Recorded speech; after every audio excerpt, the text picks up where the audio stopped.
Greetings, one and all. It's your weekly dose of 10 o'clock. Loz is... What is wrong with you? Everything. Are you actually listening to music? Nope. Okay, so I'm your... Only the music of my soul. You don't have a soul. So I'm your regular... That is so good. I'm your regular host, Xeno, and this is your regular insanity, MDRLOz.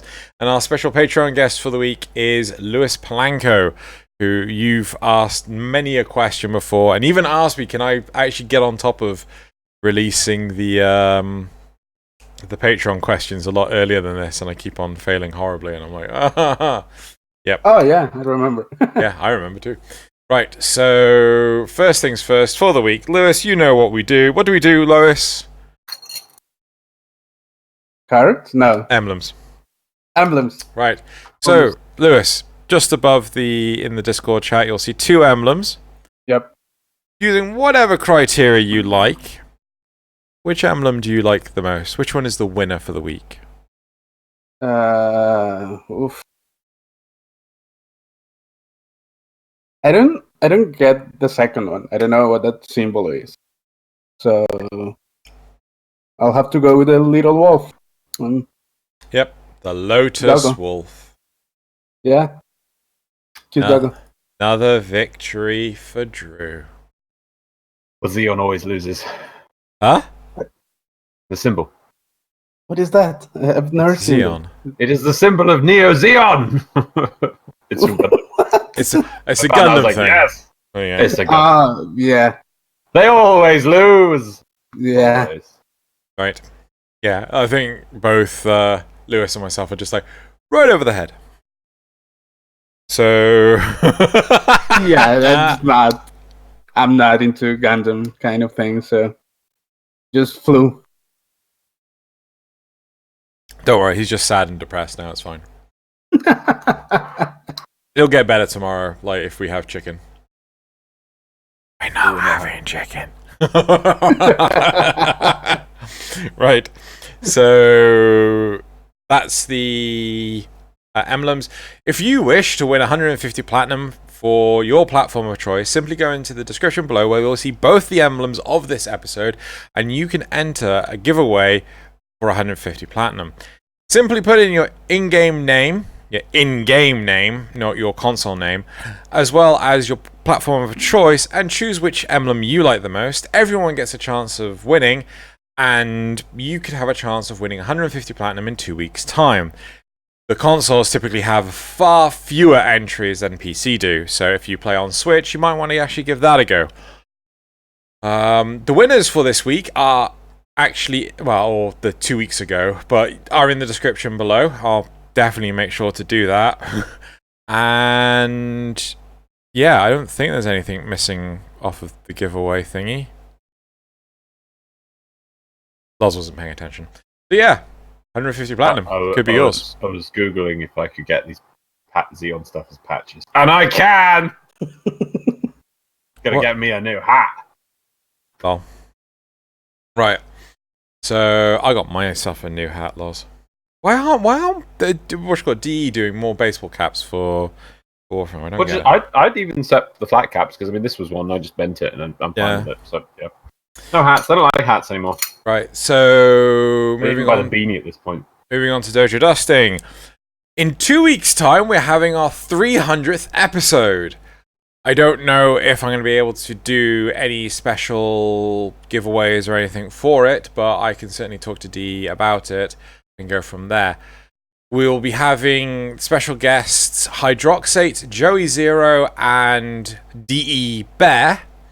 And we'll be talking about... Who are we having? Hydroxate, Joey, and Bear. Wow. Yeah? So that's likely to be a long episode because the last time we had 3 guests, it was 3 hours and 45 minutes long. But unfortunately, it will not be live because live is a hell of a lot harder to maintain than, you know, just doing it this. The last one was live. You mean the last one was live? Wasn't it? No, 150 is the... 100 and 150 are the only 2 that have ever been live. Wasn't 150 that was 3 hour long with? I remember there was Crash and 3 hours and 45 minutes. And that was live. That was live. Why aren't we doing this one live? Because it's a mess. We didn't do 200 or 250. Do you want to do it? Do you want to actually set it all up? You sure? Do you want to maintain it? Do you want to talk to chat? That's your job. Yeah, well, I don't... talk chat. I can talk to chat. I did that last time. You can't talk to chat. No, we're going to be doing it recorded and then... Well, we will taunt you next time anyway. But anyway, let's move on this week.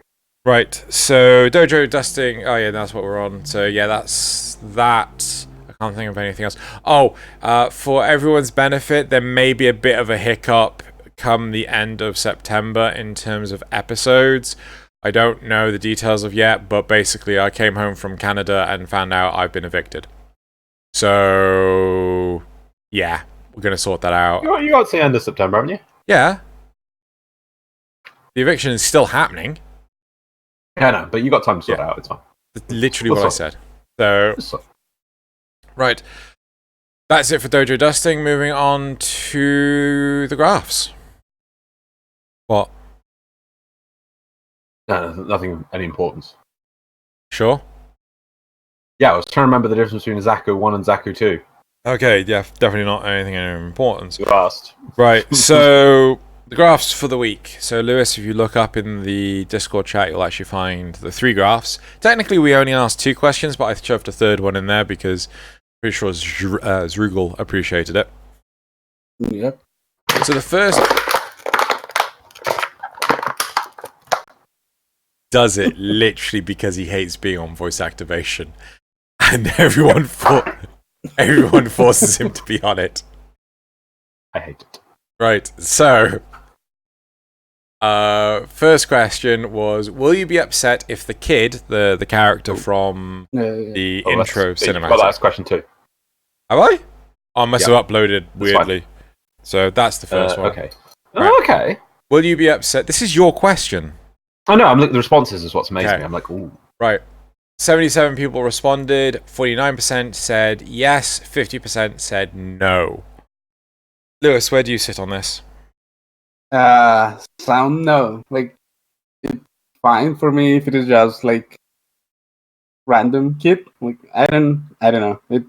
It didn't seem that important on the trailer. I don't know. It just didn't give me anything to latch on. I don't kind of thing. That's my fair my enough. decision. It may have something more to it. I just out of the trailer, I didn't get anything. So I'm pretty sure I'm in the no. Loz, where are you? Yes, heavily yes. I don't like... I always hated things like you see intro cinematics of some games and characters do these amazing things, and you don't even get to do that in the game.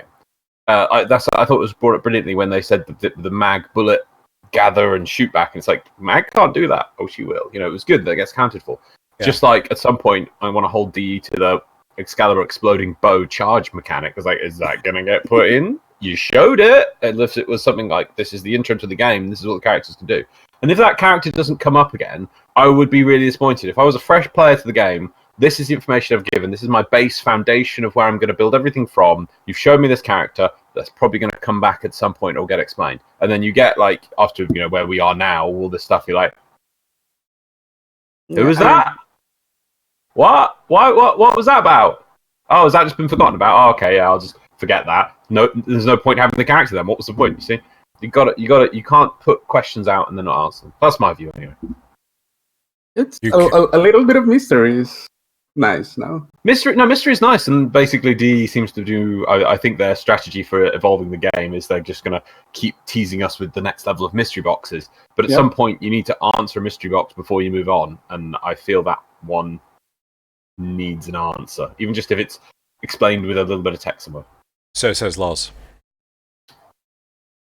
Right. The second graph was, is the Nightwave stuff enough to keep you sated?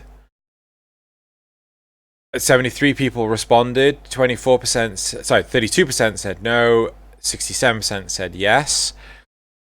I'm in the yes. Lewis? Maybe. I had a really like not so consistent experience with the last one. Like I played for the first couple of weeks and I got to rank, I don't know, like 15 or so. And after that I just dropped it out. I don't know why. So maybe. So we're talking about the fact that the new war isn't coming until the latest Christmas. Actually, it's probably just going to come out in Christmas. Hopefully. So, well, I mean, they've put it on a trailer. I know. So, still. Yeah. Loz is going to hold them to it. If they don't hit the Christmas deadline, he's going to fly out there and he's going to shake his fist furiously at the door until they release it. Hey!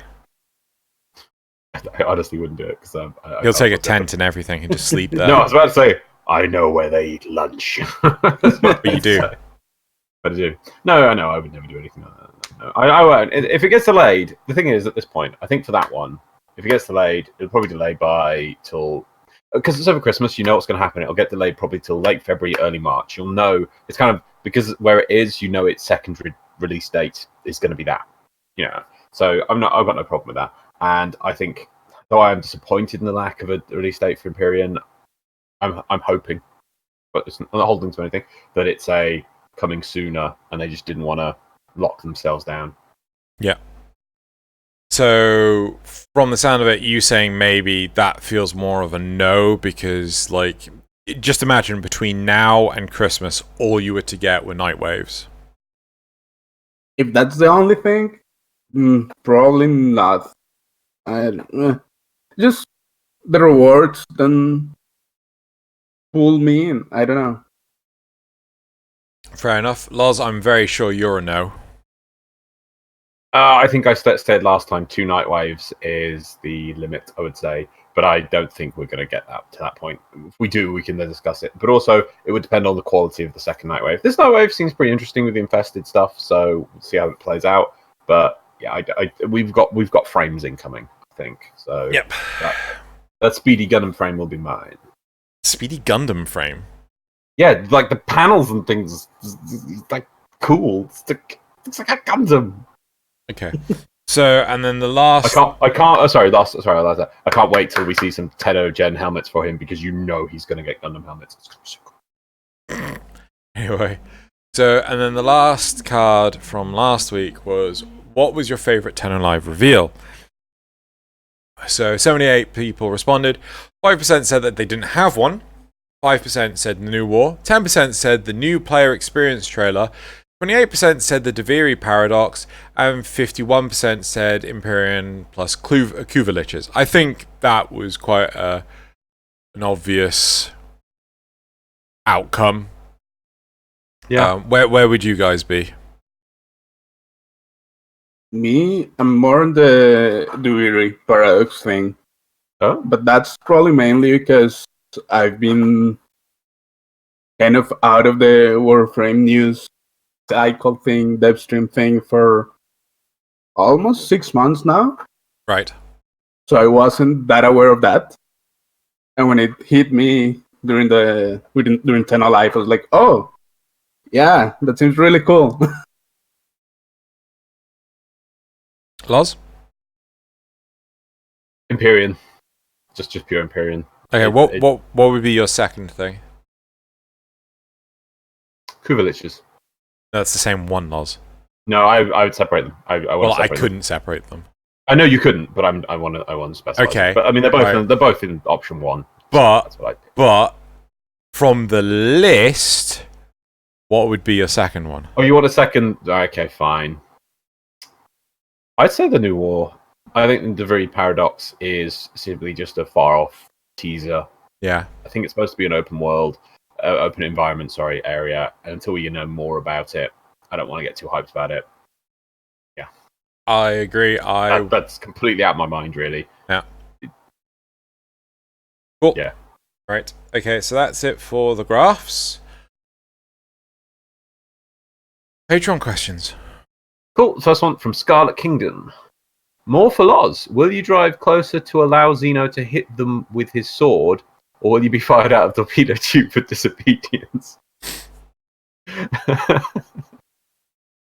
I don't get to drive. For one, I assume Xeno's going to be driving. No. You do everything. I'm the captain. I tell you what to do.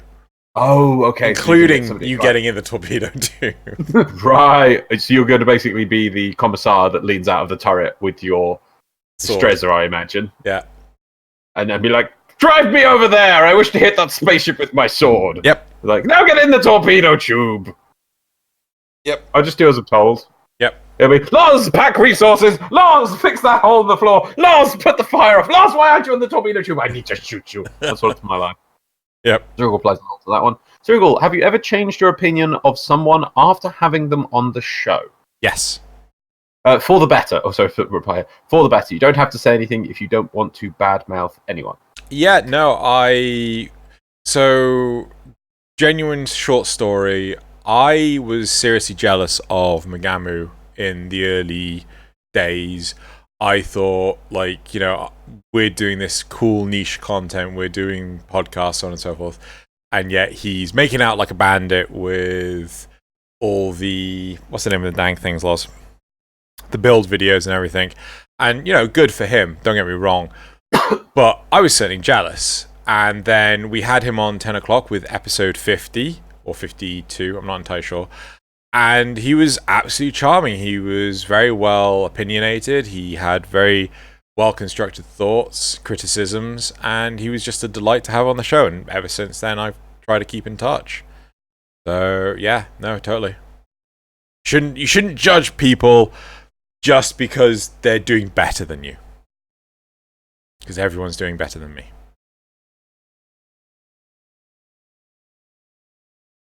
You can ask another question. I can't think of any that I've really have. I don't think I really form massive opinions about anyone, positive or negatively, really beforehand or meeting them. And then everyone we've met's just been amazing, really. Mm-hmm. Apart from the one guest you won't let us have on. But anyway, moving on. You said Zergal's no. last one. Yeah, I flip and flop. Plus, I may have found his Xeon hat on Etsy. What? I found the hat on Etsy. No one said. Anyway, moving on. Last question is from Zergal. Any luck finding a new place? It's been less than a week. I need to get everything in order before I can even start looking. So yeah, sometimes stupid moving. Right, well, that's it for the Patreon questions. Community responses. Okay, there was actually a crazy amount, so I've had to filter them through. So I can't obviously reply to everything. I think it was like 60 replies. Normally we only get about 30 at most, or 28. So it was loads of this one. So first of all, thank you, Tobiah. I'll go through them quick as possible. I won't take too long of them. Thank you, Tobiah. The meme at the end with the guy in the pink bodysuit, that's Filthy Frank. I just couldn't remember it. Thank you very much, Tobiah, for that. Nobody else seemed to mention it. So Rohit, Towson, and Nazareth both suggested that the person in the trailer could be, seeing it's on Earth, what do you think about it being the Unum? As in a personification of them. Yeah, I'm down for that. Yeah? The tower, the Void Tower. Yeah. Could be cool. Also, there's Blood Prince pointed out that it could be, and I did actually notice this during the week when I was looking at the trailer at work when I was bored, that the one thing you see, an interesting point to take of how this could be a Tenno or something, at least using transference, I would say, is when the Tenno will bow and then they collapse, you see this blue smoke come off them. Yeah. And you see a very similar, if not the same blue smoke, when the child disappeared, the Grineer walking in, you see that blue smoke. So it could be some form of transference is what's going on there. But the Grineer don't seem to react, so I don't think they... It's odd, because you see them walking behind the person, but they're not like, huh. You know, if somebody disappears in front of you, you're kind of looking down and be like, did they go through the floor? You don't go like... Dunno. Ooh. You know, so it could be that, who knows? Moving on. Oh, first of all, can I say to Nazareth and Blood Prince, you don't have to put every single reply as a new idea as a new reply. There is an edit button. You can, I promise to read before we start each episode. I read everything that is on there. I try and do it, and until we get to like hundreds, I'll probably start days earlier as what happened then. But so you don't have to put them as separate replies. You can just make one really long one, and I don't mind. I will read it all. Don't worry. Right. Here's the thing to the two of you, and I've been thinking about this. So Anarchy Gaming put this one forward. Bit disappointed with the Kingpin system, because what they showed us previously, Kingpin was supposed to be a clan-based thing, with you working your clan working against a sort of a operation, not an operation, a syndicate of people with a Kingpin at the top, and you had to work your way up as a clan. It was going to have its own clan room. Do you feel this is kind of a backtrack on clan-based progression and clan-based things that they keep saying they're going to give us, and they just never give it to us? I want to say yes, because I don't feel. Huh? What do you think about it? Well, I think it is a backtrack, mostly because I don't think this. I think there are too many systems within Warframe that would benefit from a clan element to it, but at the same time, there are too many clans within Warframe that see next to no activity. Like, there are so many people that won't leave their clan because they have heavily built up their dojo and they put all the resources in it, and they're dead because all their friends have stopped playing Warframe, but they don't want to leave their dojo. Yeah? Yeah, no, I get that, but that's why we have alliances. They could have made it have some alliance interaction to counter that. Well, I mean, if you're going to do that, then why not just make it available to anyone that's in the party?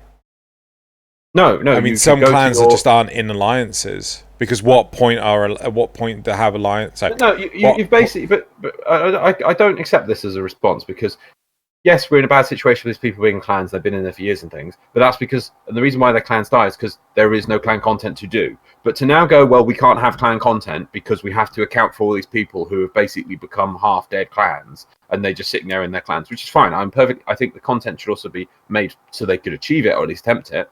But I don't think we should then change, adding additional content to try and make clans revitalized just for, but these people sit there with all their dead clans.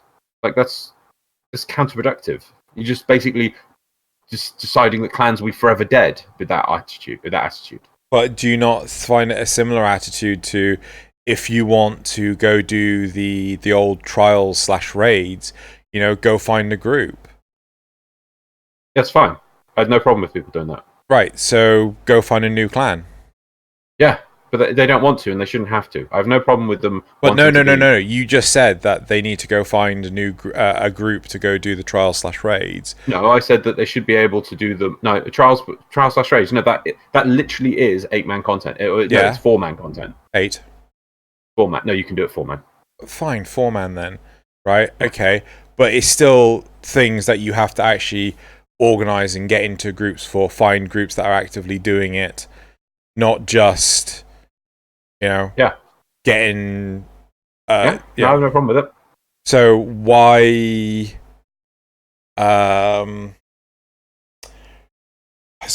say, if you want to be in this clan based content, get in a good clan?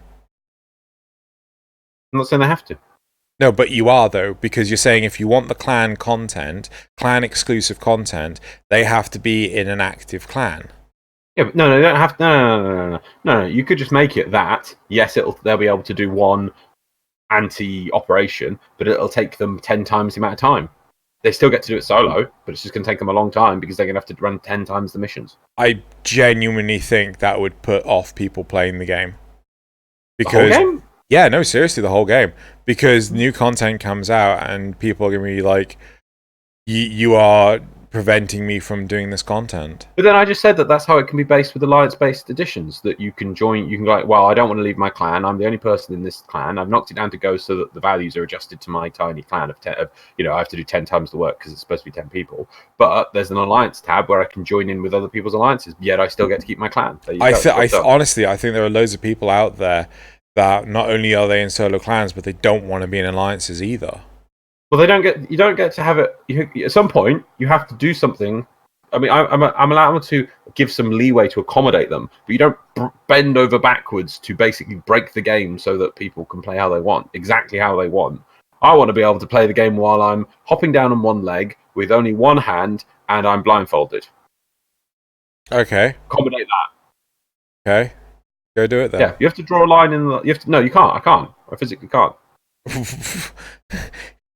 Just because you physically can't doesn't mean that they can't support it. No, but they shouldn't have to try and support my completely crazy thing. They should add some support to try and help me do something. Okay, they do. Before we go down this rabbit hole, Lewis, do you have any opinion on this? Yeah, I mean, I was thinking, can we have both? Because I really like the idea of having something attuned to my own character. It's my coalition, it's my camping, whatever. I really like that idea.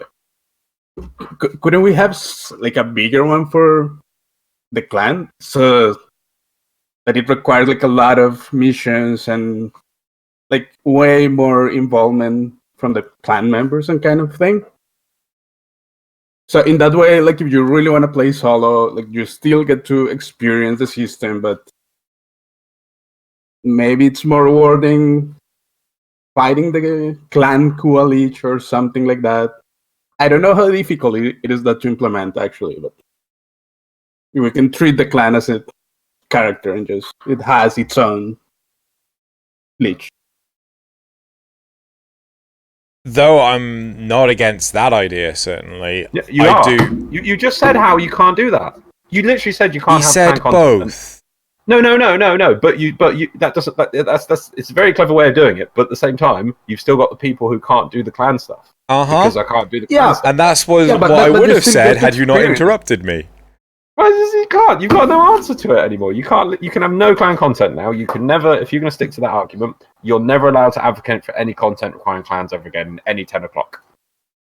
Why? Because you just did. That's your view you just took. You can't just change your logic on these things. That's not my opinion. I don't think they can do it. What, physically in the game? No, Coding? I don't think that they can do it as a practice. I think it would be bad practice for them to do it. To suddenly, after 7 years, turn around and say, right, this is clan exclusive content. Right, okay, that's your point. That's fine. Wow! That's fine. That's right. I'll now write that one down, and that's going to be my response to you for everything. Moving on then. Let's see. No, here's an interesting one. Here's a nice one, which I think we can. Okay. Let's see says, I wouldn't mind not having a dev stream until we get a big update, if it means that the time would be put into developing Railjack and New War so that we could get those two sooner. I disagree. I don't see the value of 2 hours in a fortnight. What do you think, Lewis? I feel conflicted about the stream lately. I don't know. like I appreciate it, but yeah, it's they kind of talk out things. They show some progress, some things that they're developing, and sometimes I get like excited about stuff, but it takes months to release. Yeah, and that kind of wears me off a little bit. So or years. Or years. Yeah, I didn't want to go that way, but definitely. So that can get old for me as a player. Like I feel like they haven't struck like that sweet spot between teasing and showing things like a couple of months ahead, so that you know things are coming. Instead of like, yeah, we are working on this crazy idea, which for sure is cool to know what they're like have in mind, like for years ahead. And like they have a really good idea and it sounds amazing on paper, but then it gets put on the back burner or just throw away, and it became kind of but things I want to see that I really like is I don't know. so I can see where this person is coming from. Yeah, I can appreciate that sometimes they show something and you're like, oh, cool, this is coming soon. But obviously then they go into a redevelopment and they expand the idea. Sometimes, I think Melee 2.0 was just be something simple, and then they showed it and everyone got very excited. So it had to go into longer development to make it more substantial. So that's a fair point. But I think I'm with you on this one, that the 2 hours it takes to get to just, they come out of the working away, they sit down, have a chat. thing is, I think that's what Red probably plans it, and then she just goes grabs them and just shoves them in the room and then chats to them. Yeah, I really appreciate that connection to the developers, and no other games company does that, and I wouldn't want to lose that. No, and 2 hours every month is not that much. It's fine. Like it's a huge toll on their development time. It's just my problem is not with that it exists, is that sometimes the purpose it seems kind of diluted by things. I can see that. Yeah. But I appreciate it. Like I really like. Hold on 1 second. Apparently, opening Chrome must require all of the CPUs. Oh yeah. All of the time. I don't know what it is with web browsers. But they're poorly written, is why. Bear with me 2 seconds, and then I'm going to ask you. Can you? So Loz said that you were on my side.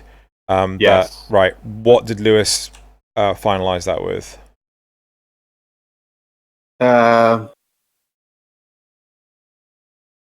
That like I appreciate that they take the time, and I don't think it's a huge burden on them. Yeah. But I don't always see the dev stream as useful as it should be. Yeah. Yeah, I think some of the streams are a bit weak sometimes when they're pulling it tight to the chest. I mean, I kind of agree that sometimes they talk about the same thing for weeks, if not months on end. Yes, it's coming. Yes, we're doing this. Yes, we're doing that, so on and so forth. I do think it's important that we have this bond with them, as Loz has put it. But I think some of the problems are really the dev streams should be for soon to be coming stuff, and the what's the name of the damn thing? The Tenno Live is certainly something that's like, this is months away, right? Like, I'm not happy that they announced the Deviri Paradox at TennoCon. I would have much preferred it after the new war in Christmas. That is when they announced the Deviri Paradox. Because I don't think we're going to see anything of the Deviri Paradox until TennoCon next year. Yeah. But, I mean, I would say that for me, Tenno Live is not a regular dev stream. It's more like is their convention to show off. Yeah. So I don't put it on the same bag. Yeah, but it's like, my concern is that we end up with something similar to the Sacrifice, where the Sacrifice, was in development, but they weren't planning on releasing it prior to TennoCon 2018. I had to remember the dates. Until I'm sure it was because of the forum kicking off monumentally, and then as a result they halted development of Fortuna to get this is my understanding, this is not necessarily fact. They halted development of Fortuna to get the Sacrifice out the door, and with no legacy feature behind the Sacrifice, it kind of fell a bit flat. No, it didn't have much longevity. Staying power, did it? Yeah, it didn't make it. It made an impact on. Yay! I've got an Umbra. Yay! I've got some mods. Now what? Game mode. Yeah. New functionality system. Anything? No. I have to be honest that I felt really cheated when the Umbra was like full level up. It was like sad.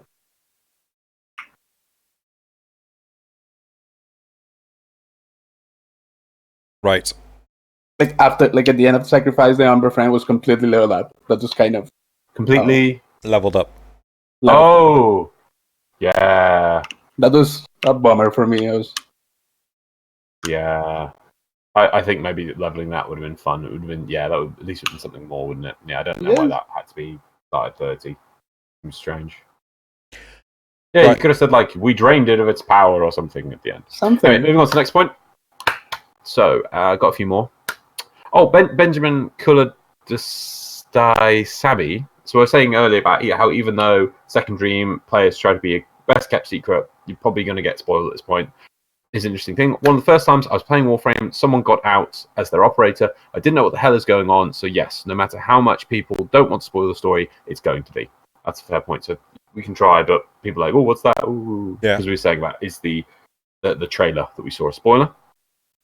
Blood Prince also suggested, I haven't confirmed this, so if anyone out there knows or can remember when he said this, do give a link, because I would like to know this. Apparently, Blood Prince is saying Steve doesn't want to do any more morality type choices, as apparently he went to a conference about MMOs or something, and there was explaining how these kind of things can split the player base. I suppose, like, you know, into like different options and things. So I don't remember Steve saying that, but maybe he said it in a dev stream, maybe one I missed or something. So if anyone does remember that and remembers a dev stream or interview or wherever, please give me a link, because that seems like a very useful thing to keep tabs on. So yeah, this is first time hearing you remember about that this. at all? No, It's the first time you that seems weird that both of us haven't heard of it. Have you ever heard Steve say that, Lewis? It sounds somehow familiar to me, but I cannot point it out like to a specific thing. The fact that it wasn't just, oh, I heard Steve doesn't want to do this anymore, I'd be like, ugh. But the fact that Blood Prince gave an explanation of how and when and why, I was like, okay, then this must be more. So anyone get information, or even Blood Prince, if you're hearing this, please put a link. I definitely, I'll save that because that's interesting. Like, but also, sorry, just to say that this may be misconstrued. Someone may have said, like, you know, I don't want to just have the morality choices anywhere. I want to have them in cinematic quests, or because, like, I don't remember him ever saying I'm not doing them again. And if that was the case, why not just remove them from the cinematic quests? Because they've not had any output feature for them. They could just get rid of the bar, the wheel thing, and just leave the options in. Yeah, exactly. Right, Blood Prince also says, I'm going to have to disagree about the no mention of other Tenno. NPCs always talk about other Tenno. They speak of the Tenno as a force of multiple people. Hell, Lotus even says that there's a Tenno operative rating ship for supplies. This implies the other Tenno exists, just like Destiny. The story is following your path through it, because that's how it should be. Since no one would be interested in hearing about someone else's escapades, how they saved the system. No, I completely agree with that. It's the cinematic quests that don't relate to other Tenno. Even in Destiny, they always talk about the Vanguard, the Guardians, the city. Even in the cinematics, you know that the others exist. Maybe you're just the champion of them, but the others exist. And there's you even see them in the cinematics, while, like, at the end of Destiny 2, when you're retaking the city. Spoilers. But in the Warframe ones, they literally have no mention, or you don't ever see another Tenno alive in any of the cinematic quests. If you just played the cinematic quests, start to finish, you would easily get the view. I mean, maybe there's a subtle reference I've missed somewhere, but you could easily get the view that you are the one solo Tenno in the universe. They never mention about others helping, others doing this. Let's get others in. You're going to need some support. Other people left the moon. The Queen's going after other people. I mean, they did mention that the Queen's went after you because you're this amazing one. But the Queen's never even mentioned. Like, if the other Queen said something like... When did the other Queen say that? No, they never said anything. No, they never said anything like that. But I think it was something about Blood Prince's explanation, is that's why they went for you. They never say that, though. But I think that maybe the only explanation they have is they say the Dreamers have awakened. But I think that was just the teaser trailer for the War Within. I don't think actually says in the War. If maybe the little Worm Queen said, like, why don't you pick another one, sister? This one seems too much effort. And she says, no, this is the... Oh, did we just lose Lewis? Yeah, we just lose Lewis. He's back. Oh. Hello. If the what was I saying? If the little Queen said, yeah, this one's too much effort, sister, choose another one, maybe it'll be easier. And she says, no, I want this one, it's feisty. There we go. That would be it. But literally, I take really big issue. And now with the Sacrifice trailer as well, Sacrifice quest, you are the one hero of the universe, and it never even alludes to, seriously, other people existing. I brought this up, and Steve went to it in a dev stream and went, yeah. And I'm going to keep bringing it up now, because it seems to be the same thing. It's like, you don't have to show them, but you have to mention them in the story. So I would certainly say it's worth mentioning before the quest comes up and things like that, and even after the quest comes out. But one of the reasons why this is really important is, like, one of my favorite movies is the Warcraft movie. I really enjoyed it. But during the Warcraft movie, the dialogue is written that Duratan Ogrim Doomhammer, they're all mentioned by name constantly, right? Even when Draka, Duratan's mate, is talking to Duratan, she still addresses him by name. You don't do that in real life. You do that in literature because it is difficult to grasp who is talking to whom, right? Yeah. So when you actually have it written in the literature that, you know, it's never mentioned that there are other Tenno, then it does become like WTF, mate? Yeah. Yeah?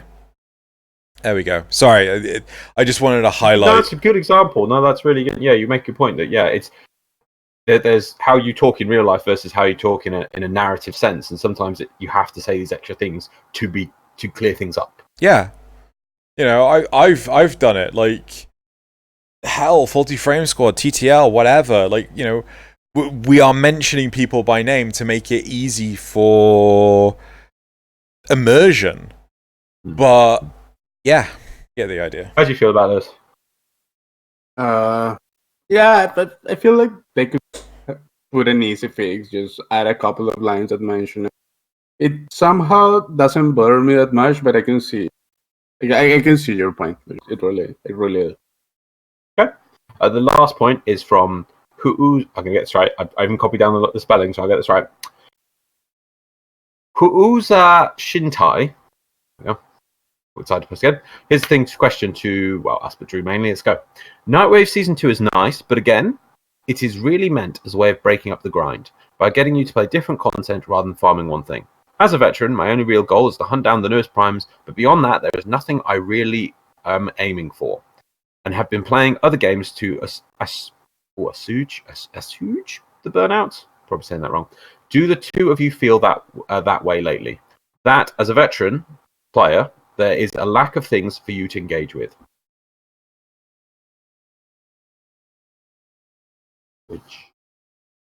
I want to say... Assuage. Huh? Assuage. What the heck is assuage? Make less intense, satisfy an appetite or desire.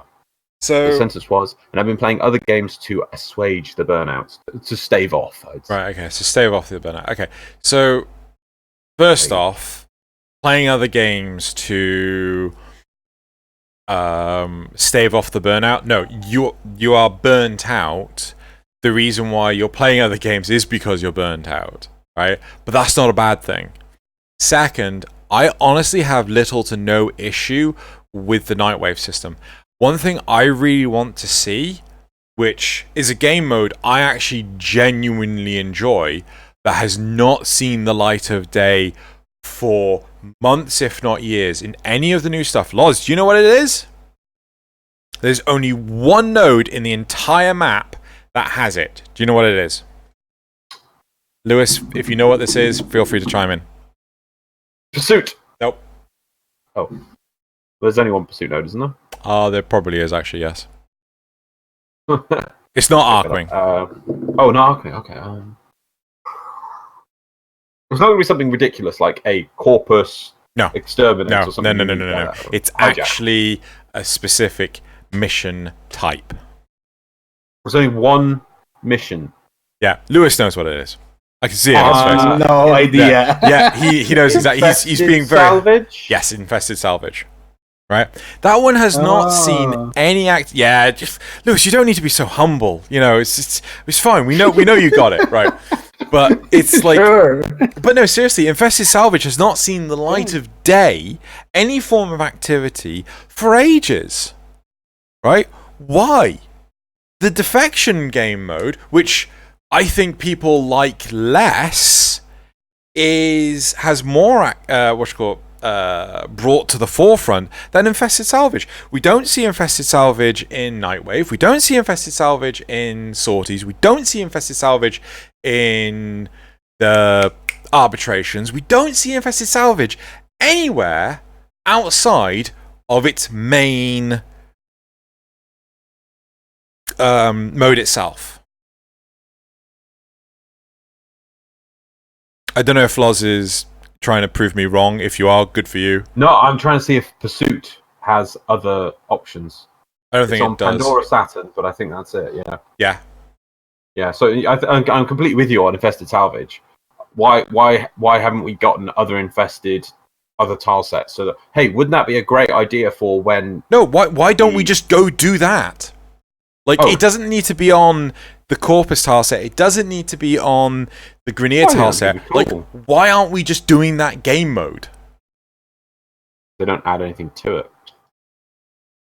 They don't add anything to the Drop or give you a reason to do it. Like, it had some sort of But I think one solution for that, because it is a game mode, and I don't want to just relegate it to one tile set. Why can't they do it on other tile sets so that when the infested invade the other map tiles with the infestation events, you get to do that?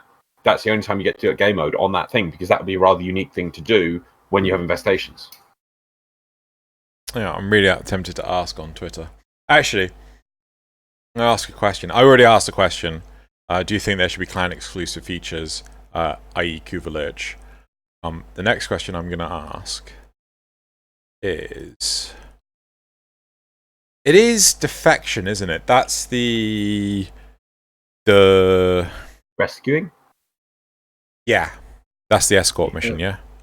So, defection versus infested salvage. I think infested salvage is just them pulling that content out of the trial and shoving it in a game map mode, and it's just there, and they don't want to do anything with that. Is there another mission type?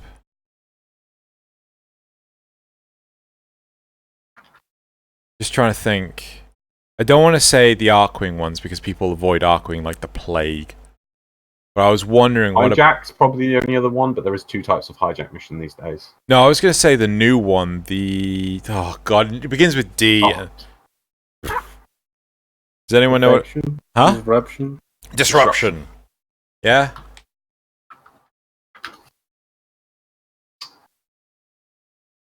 Ganymede's Jupiter is currently the only node with this mission type. Yes, it is. But I know people play that more than the other two. Yeah. But that's probably only for the resource it dropped, but you need to build some of the new weapon stuff. True. But I think, like, consensus is that it's a much more enjoyable game mode. Disruption? Yeah, for sure. Yeah, but, I just like variety. Well, the fact that, as you point out, to get the resource, and it's not just for Wisp, it's also for 3 rifles, or is that 2 rifles and a pistol? Yeah, 2 rifles and a pistol. Yeah. Whereas Infested Salvage is just like, get Nidus. Anything else? Nope. Yeah. Right, okay. I think we've still got more community responses. No, that's the last one. That was the last one. Okay, cool. That's the last one. So, moving on to the topics for this week. I think that is where we are, right? Yeah. Right, okay, cool. Wow, 47 minutes. That's not too long. I've had them. I mean, it's been packed. So, right, so topic 1. Saving/killing Space Mom needs to start a PvE Tenno Civil War. Topic 2. Dated shields. And topic 3. Everyone can blink now. Everyone can blink. And Tobiah. Everyone can teleport really fast. Unfortunately, his note is only partially completed. Oh. Sorry, Tobiah. Right, so topic 1. Right. Oh god, hold on 2 seconds. I need to make it the big. I read it too good. Right. Right, saving/killing Space Mom needs to start a PvE Tenno Civil War. Right. If they say Marvel Civil War, I'm gonna just say instantly no. Starting a conflict in-game that is a non-PvP for either deciding or at least fighting over whether Lotus/Natar should be killed would be an amazing event. Creating sub-factions within the Tenno over whether or not to kill the Lotus would energize a piece of the community to give a competitive event to truly influence the events of the community. even if only meant a certain number of minor perks based on which side you chose, largely cosmetic, I suppose, I'd love to see the story and cinematics go this way. Okay, so question to the pair of you. Should it be personalized? So if Loz decides to kill the Lotus and I decide to save the Lotus, right, so it should be community? What do you guys think? Huh? Yeah. Well, you could see him. Oh, sorry, I've got words up. Oh, that's fine. That's fine. Yeah. So you're both. There you are. So it should be whatever's decided. So it should be like everyone. So if it's community decides to save her, it should be saved. She should be saved for everyone. I say they finally do it and bring back a Gravidius Dilemma style event, and make it decide what's going to happen. It sounds like that. I'm not against that. I'm really not against that. Yeah. Put the choice in the hands of the players, and let them make the decision by choice of playing. Either it might be that like everyone goes, oh, we got to kill her because we don't think DE would, and then see if DE commit to that, or we beat her. I don't. When it says killing, I would accept redeem or she stays an enemy. Okay. You're never going to kill her because otherwise we'd lose Rev as a voice actor. So good guy, bad guy. Yeah, whether we accept her back or she stays a external component to us, whatever. Like forgive or don't forgive. I would say would be a better choice there. Because I don't like the killing whole option. It's like she just fly off into space like she did last time. Now we're gonna get her. It's like this is like my planet needs me. Whoop! Like instant protection. So yeah, I wouldn't taking that away because I don't think we'd ever get to the point of killing her. But I like the idea of giving community. I love the idea of giving the community a Gravidius style dilemma event. I think they tried to do that with Tubeman and Vragor, but it really didn't have the staying power because I think it just really affected the rewards. When I know it didn't really mean anything, but it did. We actually got to decide the outcome of the Gravidius dilemma. I know it didn't impact the game, but lore-wise, it kind of did, even just a little bit in the background. I want that. Yeah, I'm fine with that. I like the idea of the staying power. Does it persist on and things? Yeah, okay, fine. So whether or not we keep her or as a good guy or a bad guy, I am genuinely worried that with the new war, the way it was phrased, that it's all about family. Does Natar switch back to your side, or does she stay with her estranged family? I like that, but I have one problem. The second you ask me that question, I know what the result is. I know that she's going to come back. Because you've given me an option where she's going to come back. You wouldn't give me that option if she wasn't going to come back. So either it's going to become, I suppose, personal or whatever, like all the other cinematic quests, or it's going to be forced. Everyone's going to get the Lotus back. I mean, personally, I would love it if, DE could have Teshin,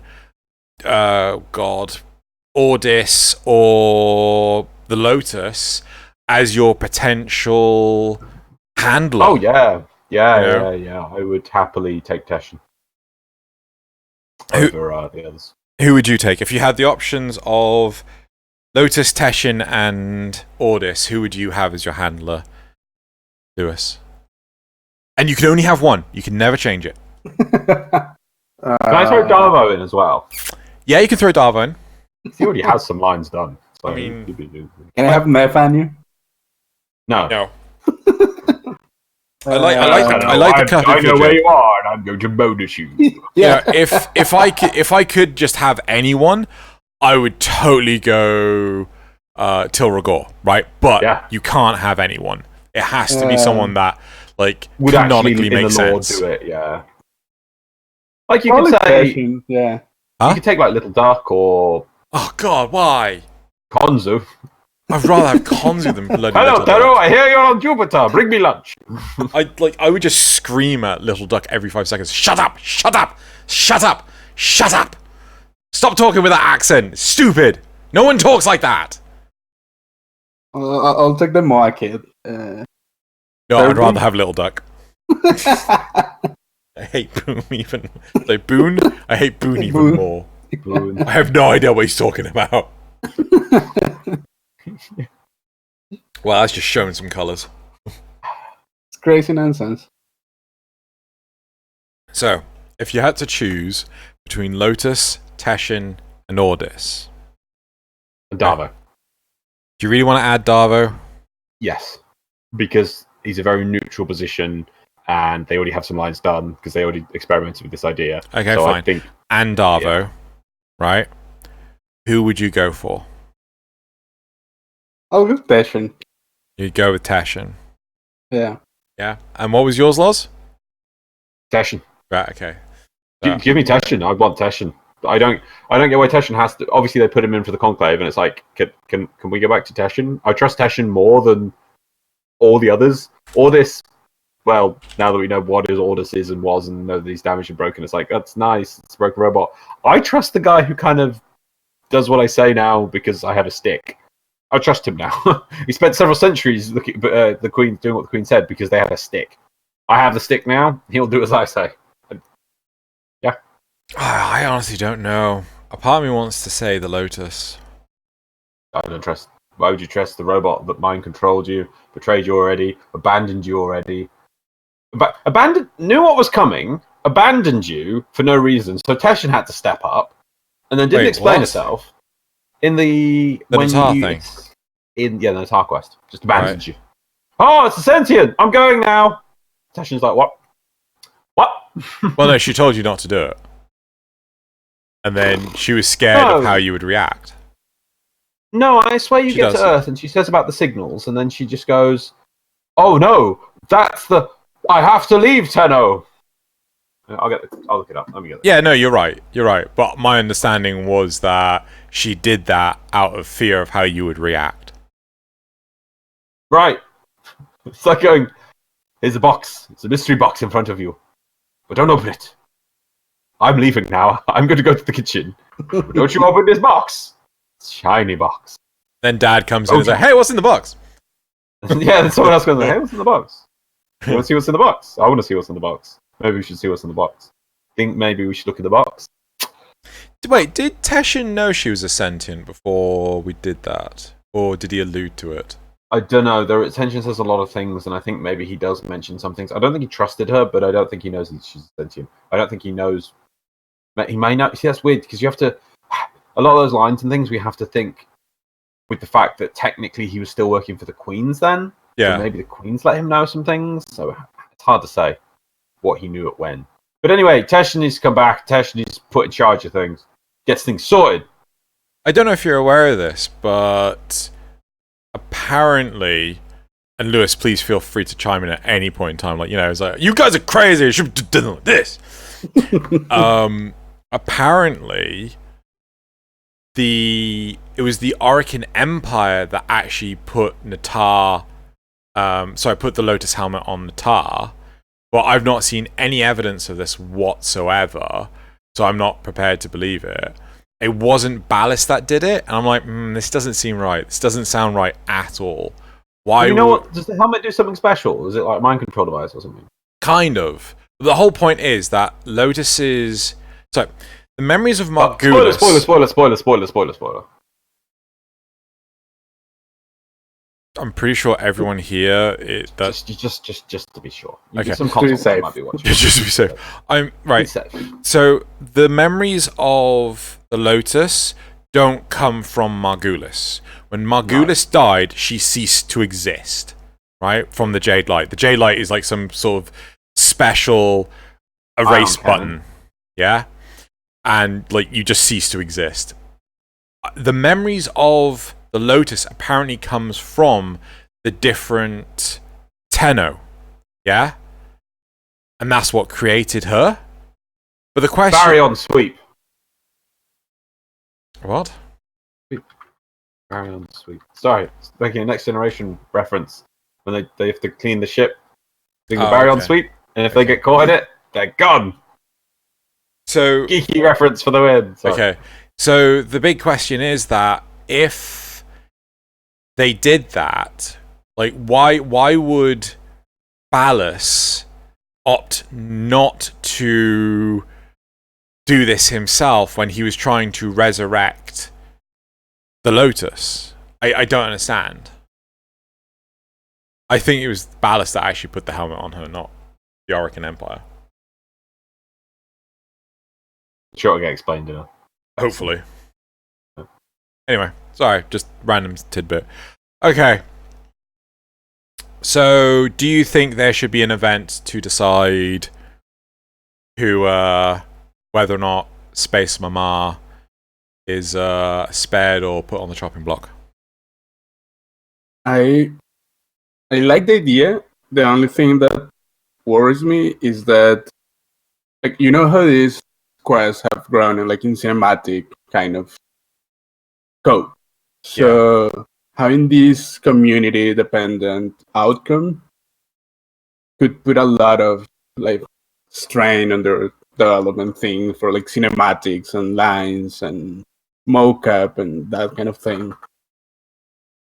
I suppose. I mean, maybe it's a case of you capture her, then before they actually sort of like conclude the new war, it's a case of, right, now immediately afterwards, here's an event where you decide whether or not she lives or dies, and then after that, there's the mocapped result. So it's sort of like you don't get the finale to the what happens until later on.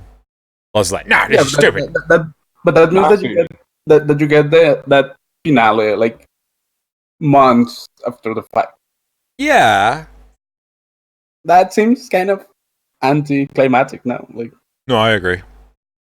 I don't know. It's just sure, it's fine. Like they could even just do voice lines. That's fine. It's just they don't seem to be going that way. They seem to be going with this quest like bigger and more cinematic and more value production on them. So yeah, I I want a community like that, but you don't I think don't know do how it. much.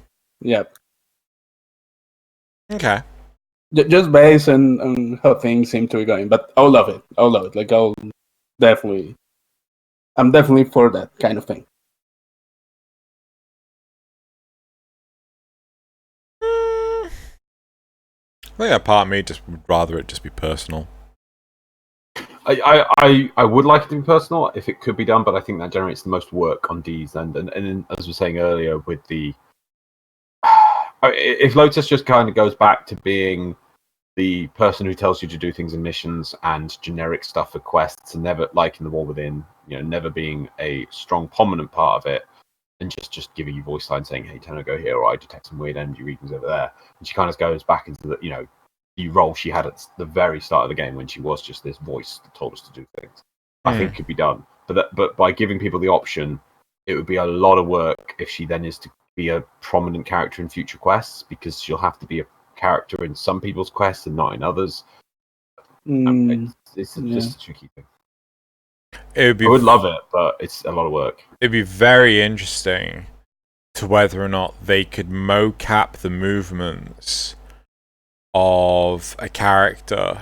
I think it'd have to be personal, the mocap.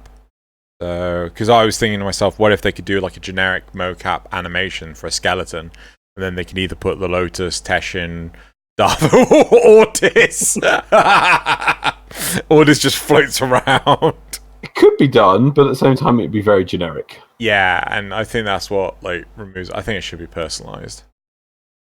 So, but who knows? Not us. Right? Okay, cool. Indeed. Should we go to the replies? Do either of you have anything you want to add on? Silence. Gonna go with a no. There's lots of head shaking. Cool. Right. Loz, replies, please. I feel like this is going to be some weird twist of a triple agent just trying to get back on the other side, only to save the Tenno a second time. Yeah. Oh, here's the question: if they don't give us a choice, would you accept the Lotus back? Would you be annoyed by that if they just go like, "Oh, and Lotus is back now because she's good. There we go. Right, carry on." Depends on the writing. Fair enough. Yeah. Lewis? I'll be a little bit annoyed. Like I don't trust her anymore. Yeah, me neither. I still trusted her when it's like, oh yeah, she's a sentient called Atar. It's like, yeah, all right, but to this point, you've kind of been on our side, and it's like, no, I'm going with him to the other universe. It's like, yeah, that was a big left turn for me. Like, oh yeah, she's gone. Okay, moving on. yeah. Next one. You left out a side. Those who just want to watch the world burn, or those that don't care about either side. Wait. Oh yeah. Sorry. Yes. I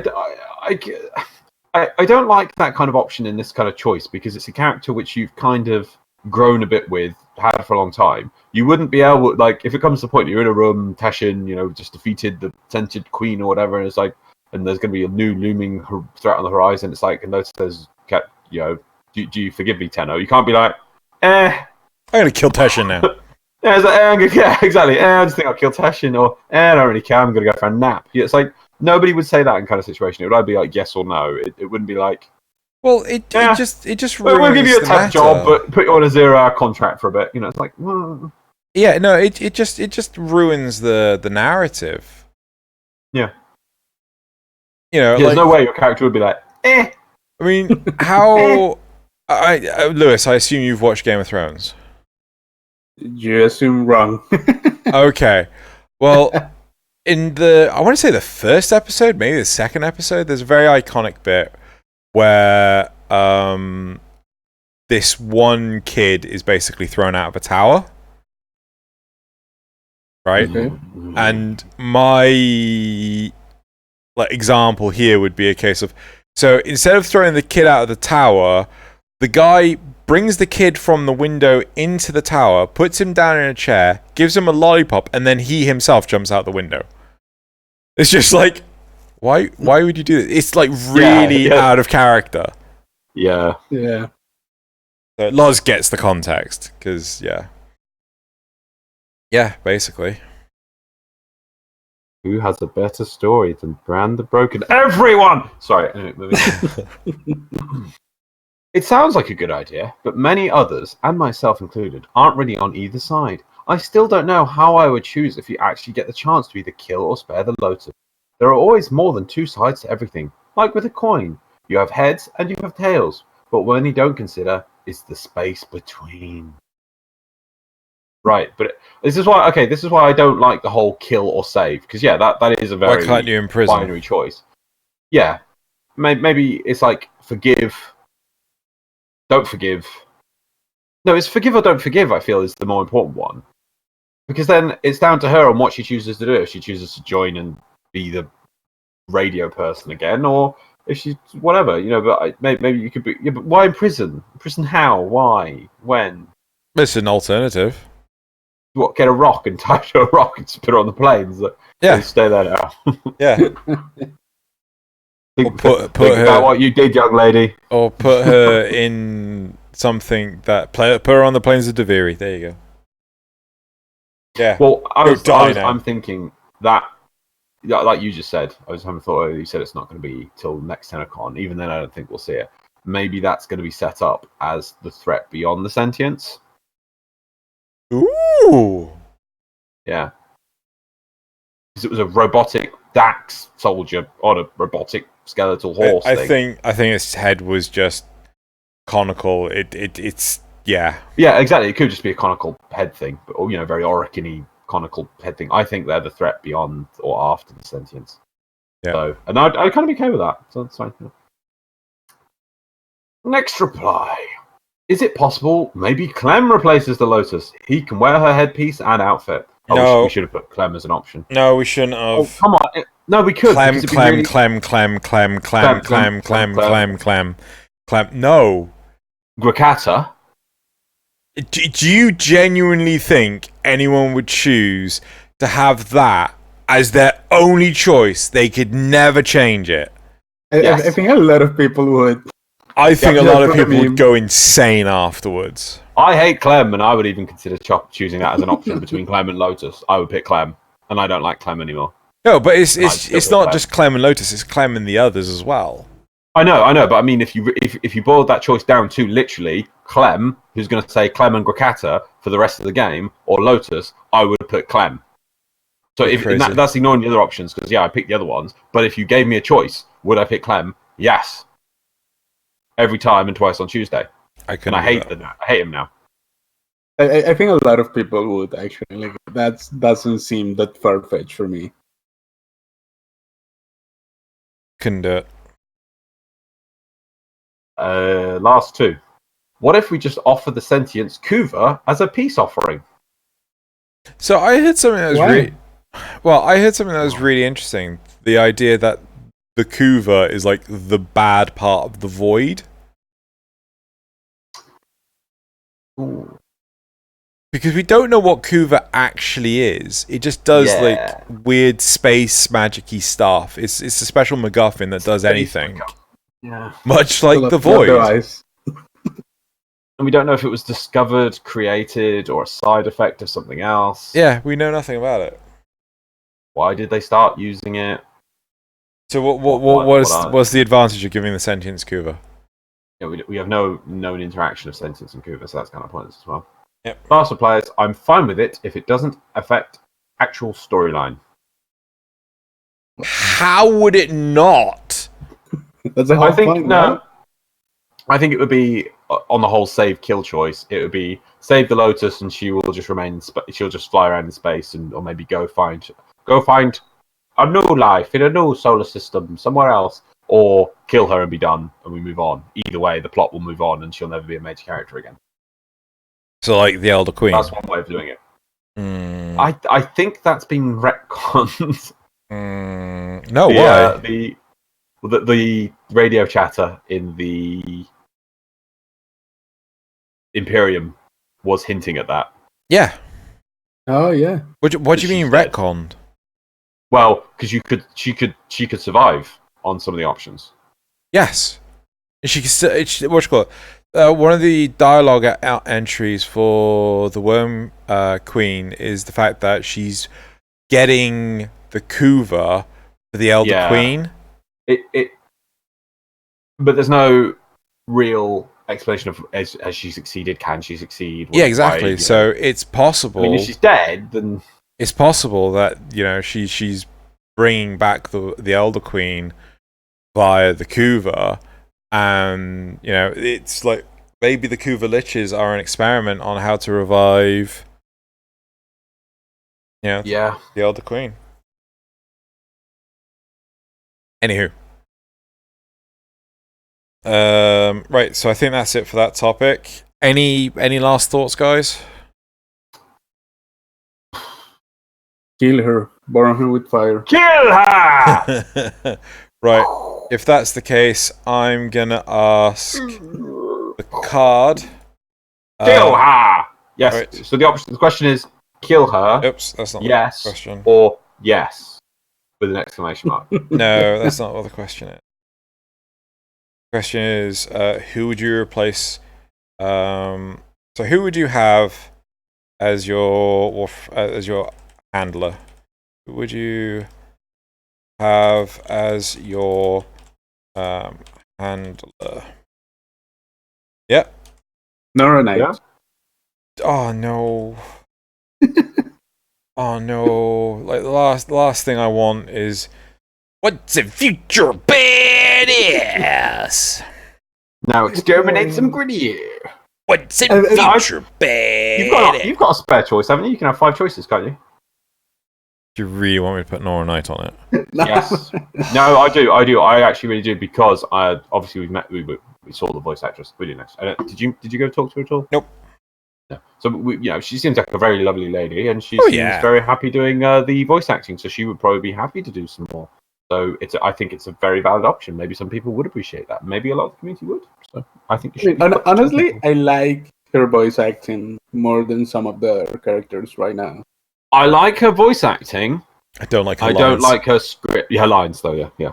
Yeah, that's. I mean, They will have to record new lines. Badass. Right, let's move on to topic 2. Dated future badass topic. Yep, sorry. Dated shields. The use of resilience of shields has diminished exponentially in favor of health/armor.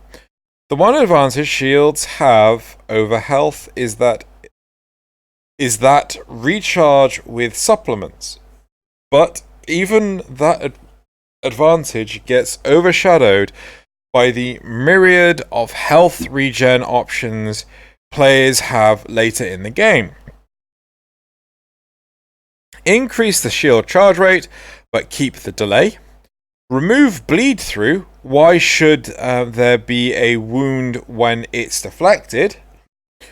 Revise it so toxin damage does not bypass shields, but toxin procs do.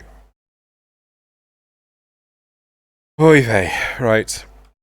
Well, I feel that shields are something which are always going to be secondary to health, and this is from someone who actually really like. I'm using my microphone.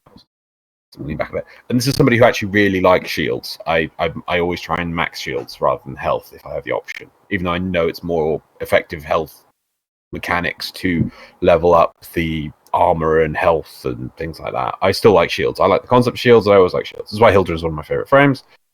I always feel that shields get a raw deal by literally having 2 damage types bypass through them. Yet for health, where's the damage type which butchers health? But then health is the primary stat versus shields, because if your shields run out, you're still alive. If health runs out, you die.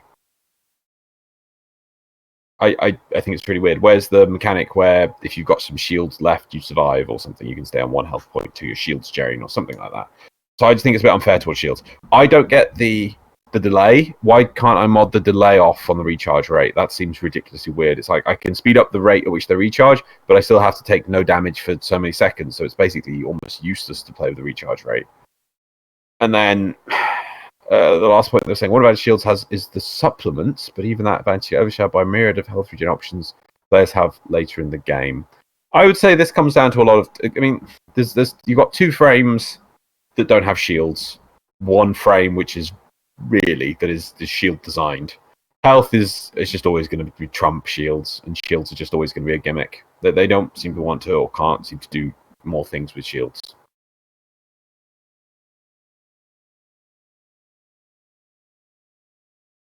Lewis? Have I been talking? Oh, sorry. I thought maybe I've been talking so long my sound had turned off. No.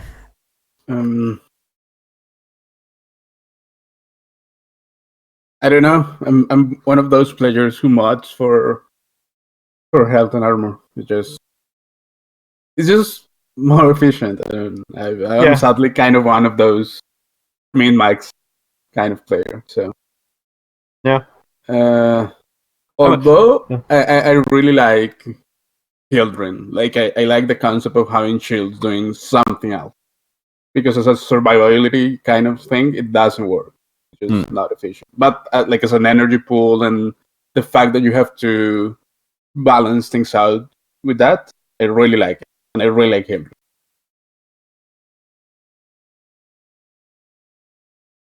But I don't know. It's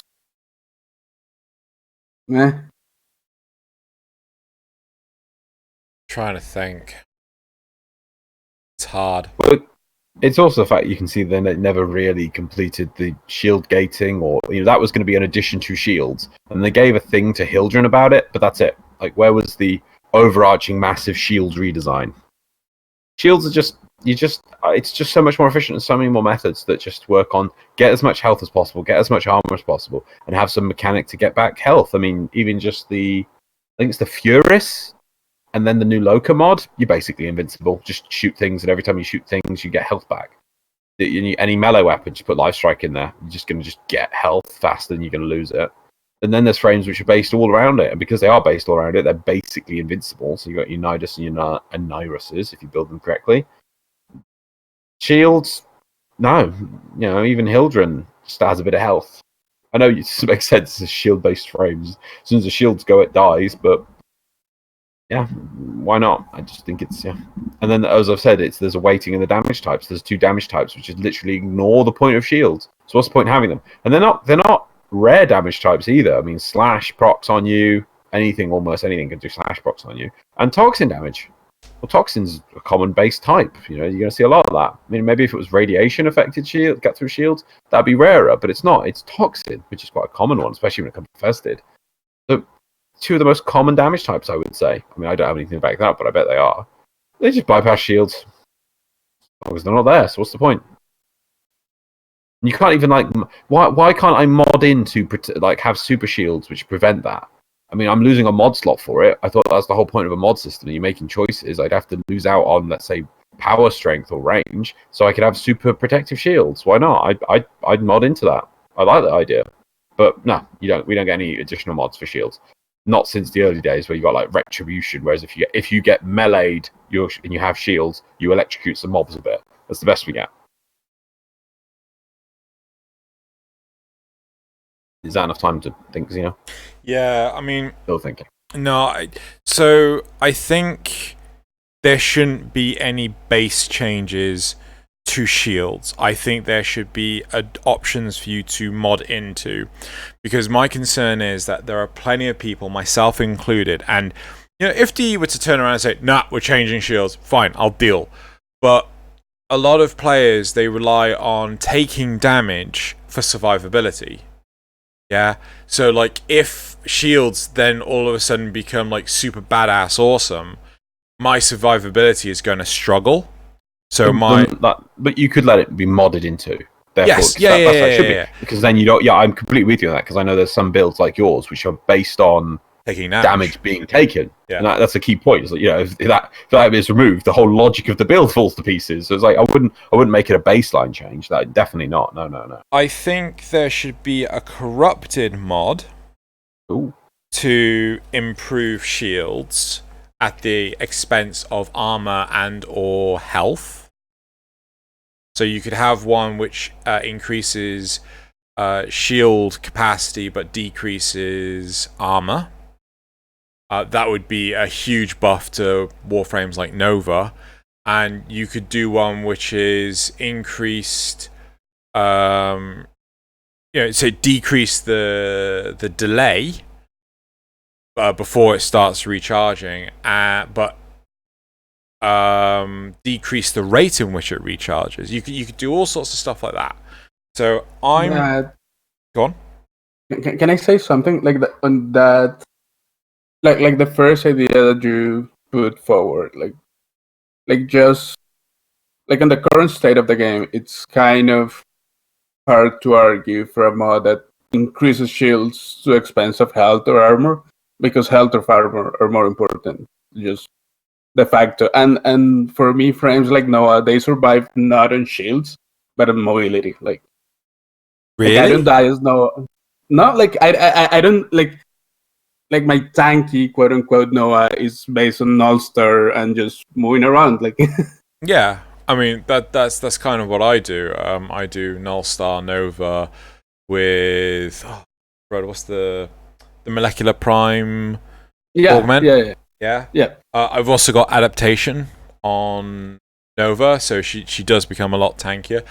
And exactly. But that the playstyle then becomes okay. You took damage, then the adaptive thing procs, and then you move. Oh yeah, no, I'm so shields don't have that much of a place in that kind of. In my opinion, I don't see in the current state of the game how shields can improve, or what place do they have in this kind of meta, I guess, or you wanna call it. I don't know. I think if I had the opportunity to have a mod that had a huge shield buff at the expense of something else, I'd be down for it. I genuinely would.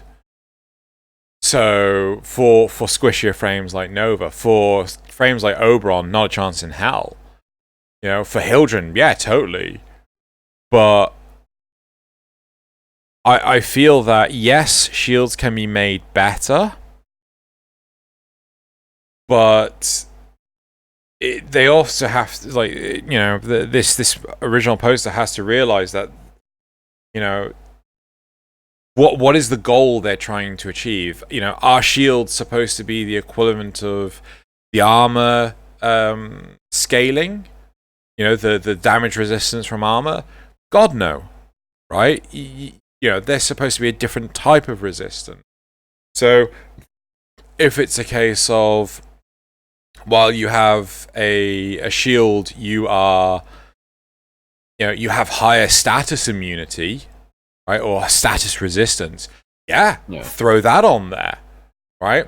It doesn't make a great deal of sense that shields would allow something like toxin or slash or something like that to get through. Radiation, totally. Magnetic, more than likely, right? But like a toxin, like no, that's really odd.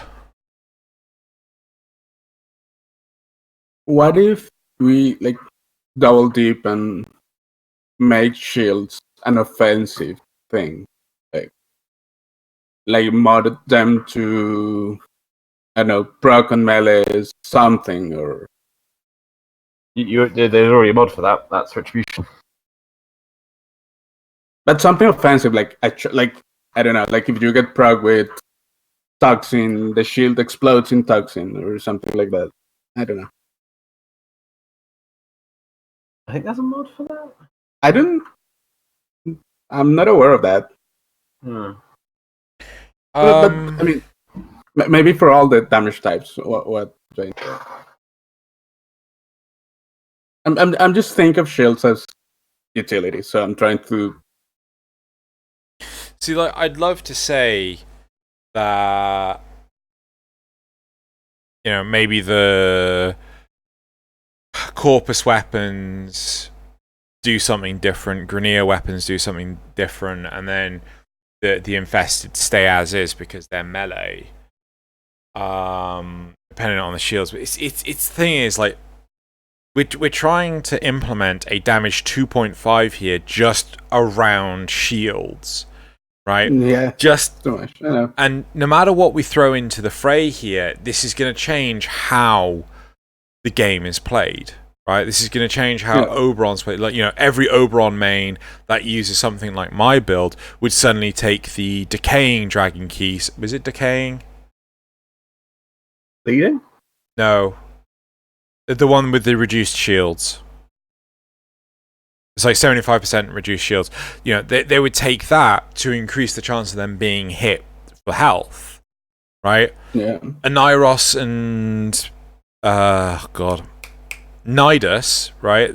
They would get no benefit to this whatsoever, yet they'd still have to. The gameplay would have to adapt to whatever these changes were.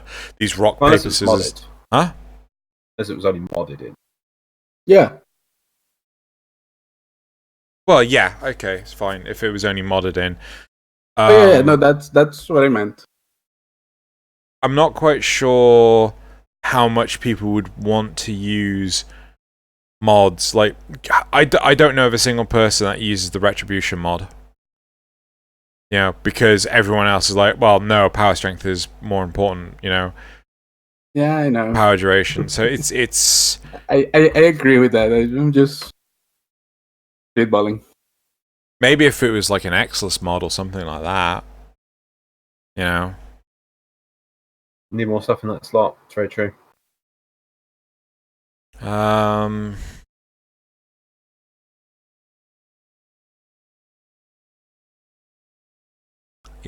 I don't know. I mean, how crazy would a mod that is no, I can't think of an easy way to do this. But like, I don't see shields having a problem. I mean, I'm interested to know. Do you mod for shields? Me? Yeah.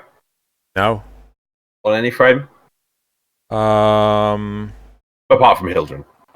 No. If you're not, then you'd be insane. So I can give that one. I think with my Nova, I use Primed Vigor. Yeah. So, would you count that as a yes or a no? Not really. It's a joint mod. It does health as well. I I think overall no, because Yeah. with shields, maybe that's a thing. So instead of actually having like redirection and God, I want to say whatever the charge rate one is. Fast deflection? Is it fast deflection? So basically, instead of having two mods to affect shields, have it like armor, where it's one mod that affects both the shield recharge rate and the shield capacity. There's also the delay as well as a factor which doesn't get considered. But I don't think that's moddable. I know. It's stupid. Well, okay, fine. Bring in an Xless mod that can deal with that. That I'm fine with as well. But I think if they were to put both of those in one mod, that would be better than that. Not necessarily comparable, but it would certainly be better than what it currently is.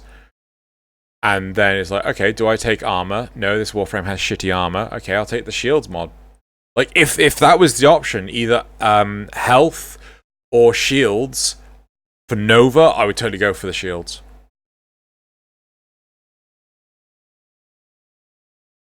Yeah? I think Loz is slowly falling asleep. Yeah, I bet. Sorry, I'm just completely flagging. I'm so tired.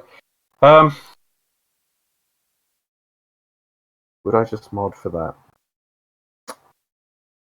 Because the problem is, right More now, it's mods. 2 mods. So yeah. Well, the thing is, my solution is more mods because I think that's just be more interesting. No, why isn't there? I'm fine with But that. I see your view as well. No, I see your view as well. I'm just trying to think which would be the best way of doing it. 'Cause...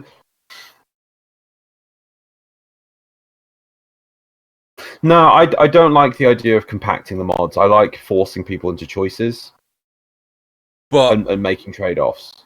But then it's not working for the community as a whole, is it? Everyone's just ignoring it. So maybe if you squish it all down, maybe they'll at least make room in their health build for one shield super mod. Yeah. What do you think, Lewis? It could work, but yeah. I mean, we have really tight mod capacity right now. Like a lot of my builds like have 3, 4 form on them, and they're like once per mod capacity. So yeah, for a lot of them, they can add as many mods as they want. Like, I probably don't have the space to fit a lot of those. So yeah, like to include shields in a lot of my builds, it will mean that I need less mods to fit in to make it a fish.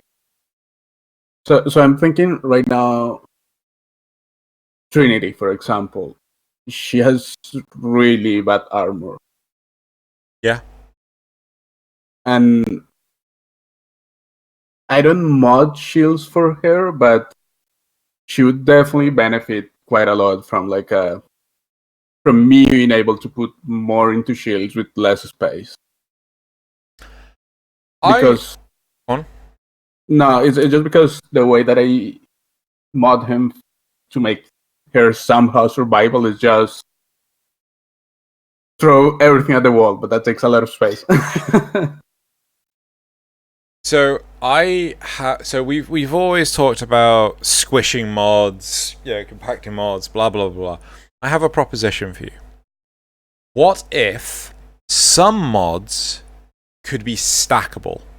And the only instance right now I can think of are these shield mods. So you could put in a faster recharge rate for your shields, or you could put in a more shield capacity, but you could also choose to do both, and it would cost the combined total, but they would sit in the same one slot on the Warframe. Does that make sense? It sounds. Yeah, I know what you mean, but you could, if you're going that far, you might as well even make like the shields be a separate mod 4 slot thing, and just let like shield units, and you can swap out shield units. Maybe ones that have 5 capacity for mods, and ones which have something else. You could make it something. I was thinking something similar to you, but instead of like stacking them, just like an extra reduced mod cost. Like combo mods, for example, like if you use the recharge shields and the shields one together, like the capacity, like the mod drain drops more than if you use one of them. That's also an interesting way of looking at it. But I think, to me, it's more the two... Actually, that's an important thing, right? I think this is the card. I think this is the question here, right? If you don't use... so if you don't mod for shields, is it because of the mod capacity? Or is it because of the number of slots? Yeah? For me, it's the number of slots. I can't lose 2 slots to one attribute. Yeah? Yeah. I can't hear you, Loz. Have you unplugged the cable on the back of the microphone? I thought I saw something fall out. Yeah.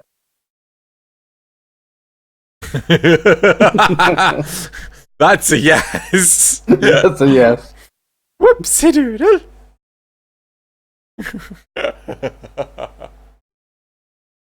But Cable cord. the cable caught, Yeah. so it fell out. Do you want to turn on your webcam again?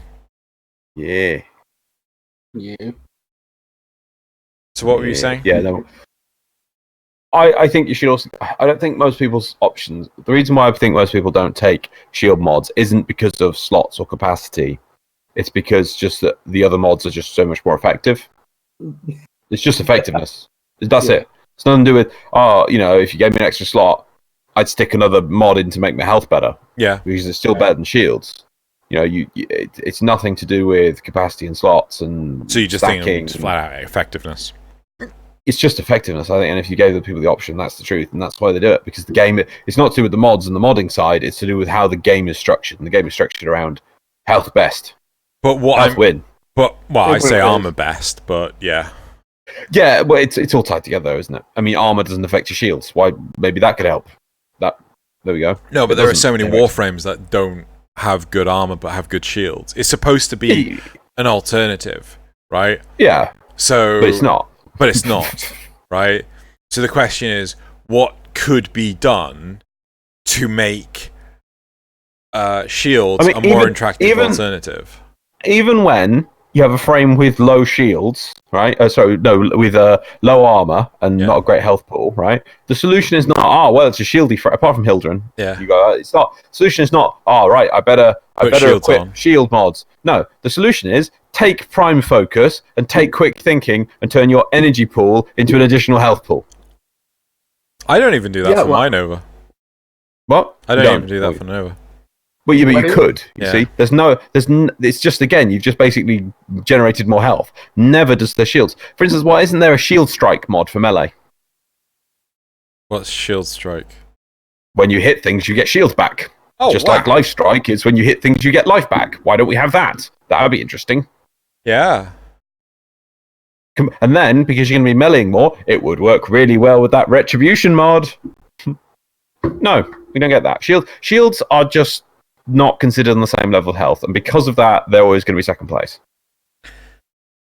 I've gone from sleepy to regain energy. To hatred. Right, okay. Let's go into the replies then. Can I say Keep me awake. something Yeah. else?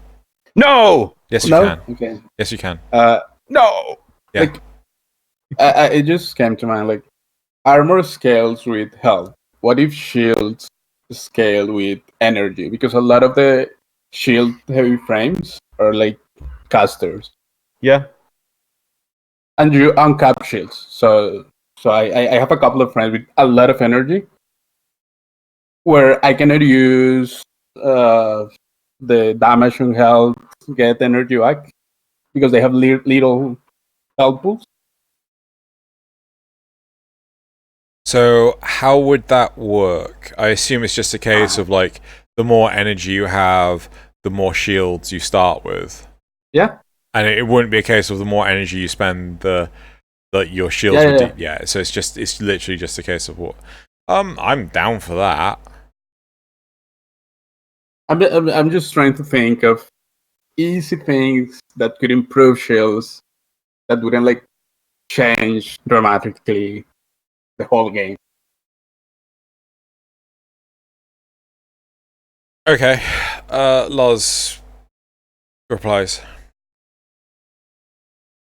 Before you do that, it's like I was just thinking that it's like, why doesn't shields get a mitigation stat? Because that's the thing with health is armor mitigates how much damage you take per health point, and thus making each point of health more valuable. Why don't we get like shield complexity as a stat or something to make each point of shield worth more? But we don't. The logic is, but it regens. My health regens. I've got a billion ways to make it regen. It regens.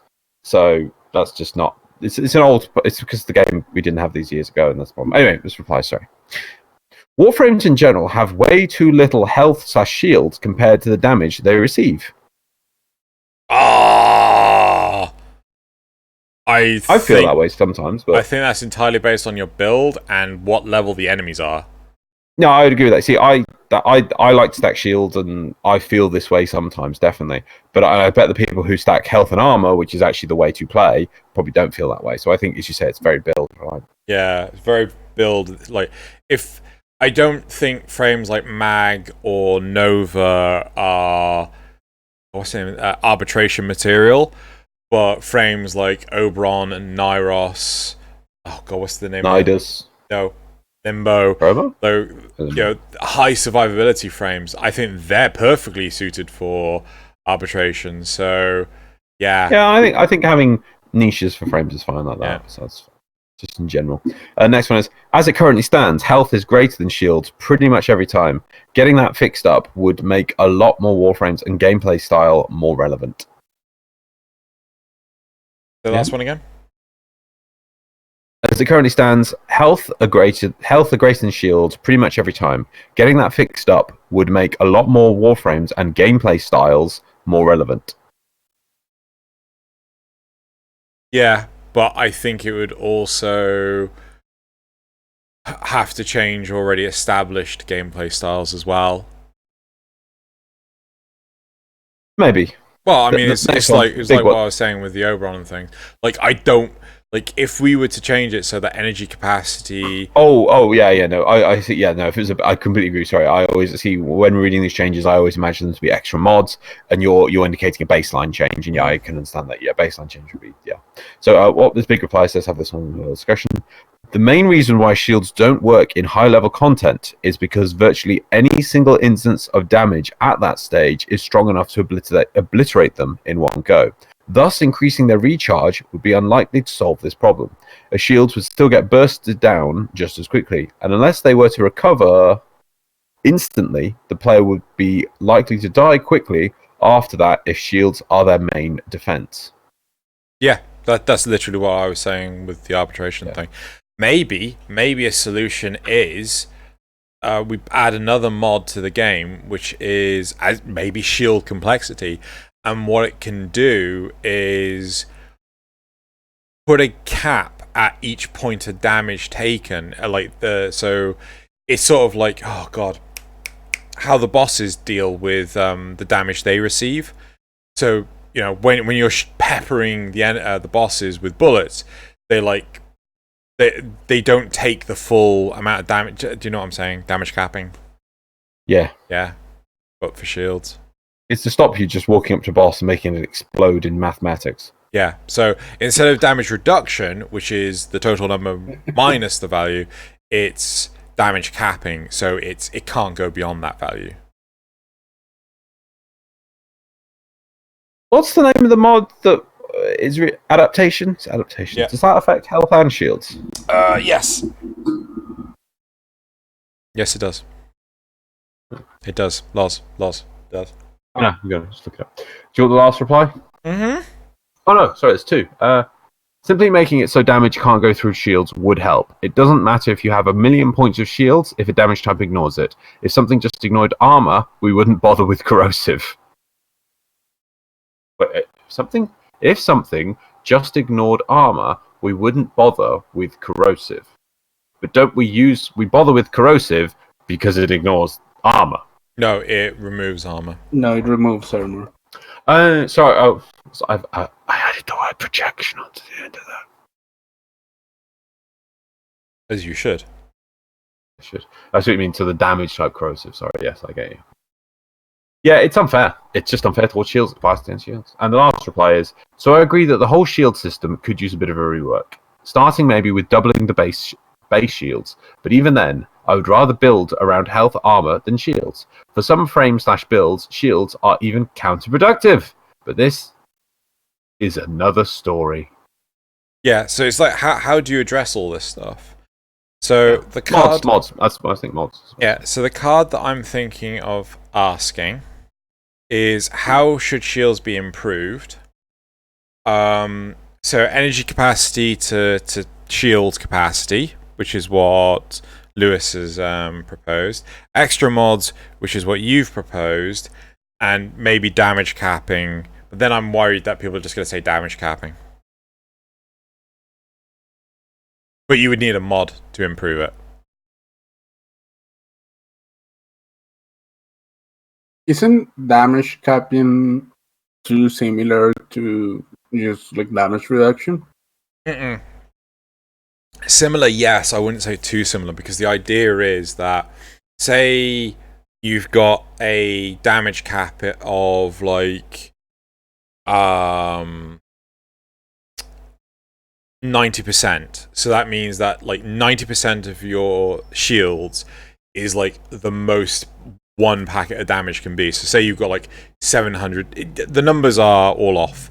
So say you got 1,000 shields, that means that any one packet of damage can only be like 900 damage, right? So then say you get it down to 10%, so that means only 100 damage. So each packet of damage can only be like 100. Does that make sense? It does. Yeah, so it is similar, yes, but mathematically it works differently, quite fundamentally. Then the concern comes in, does that not improve, is that not a giant cheese mechanic? Because then you could get like level 200 enemies that can't break your shields. Ooh. Loz is thinking. Apparently, you can combine adaptation with aviator and get 100% damage reduction, or sorry, damage immunity in the air. I did not know this. Fair enough.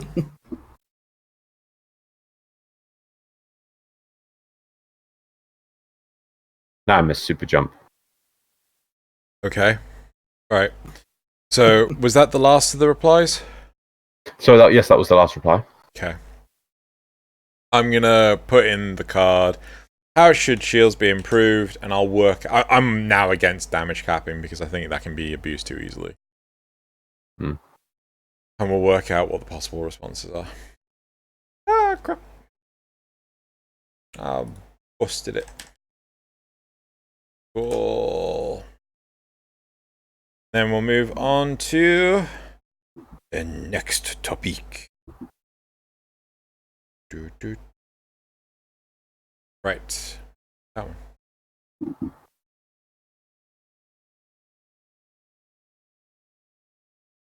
Oh, why aren't you working? Because I shouldn't do things. Doing things is bad. No. Yes.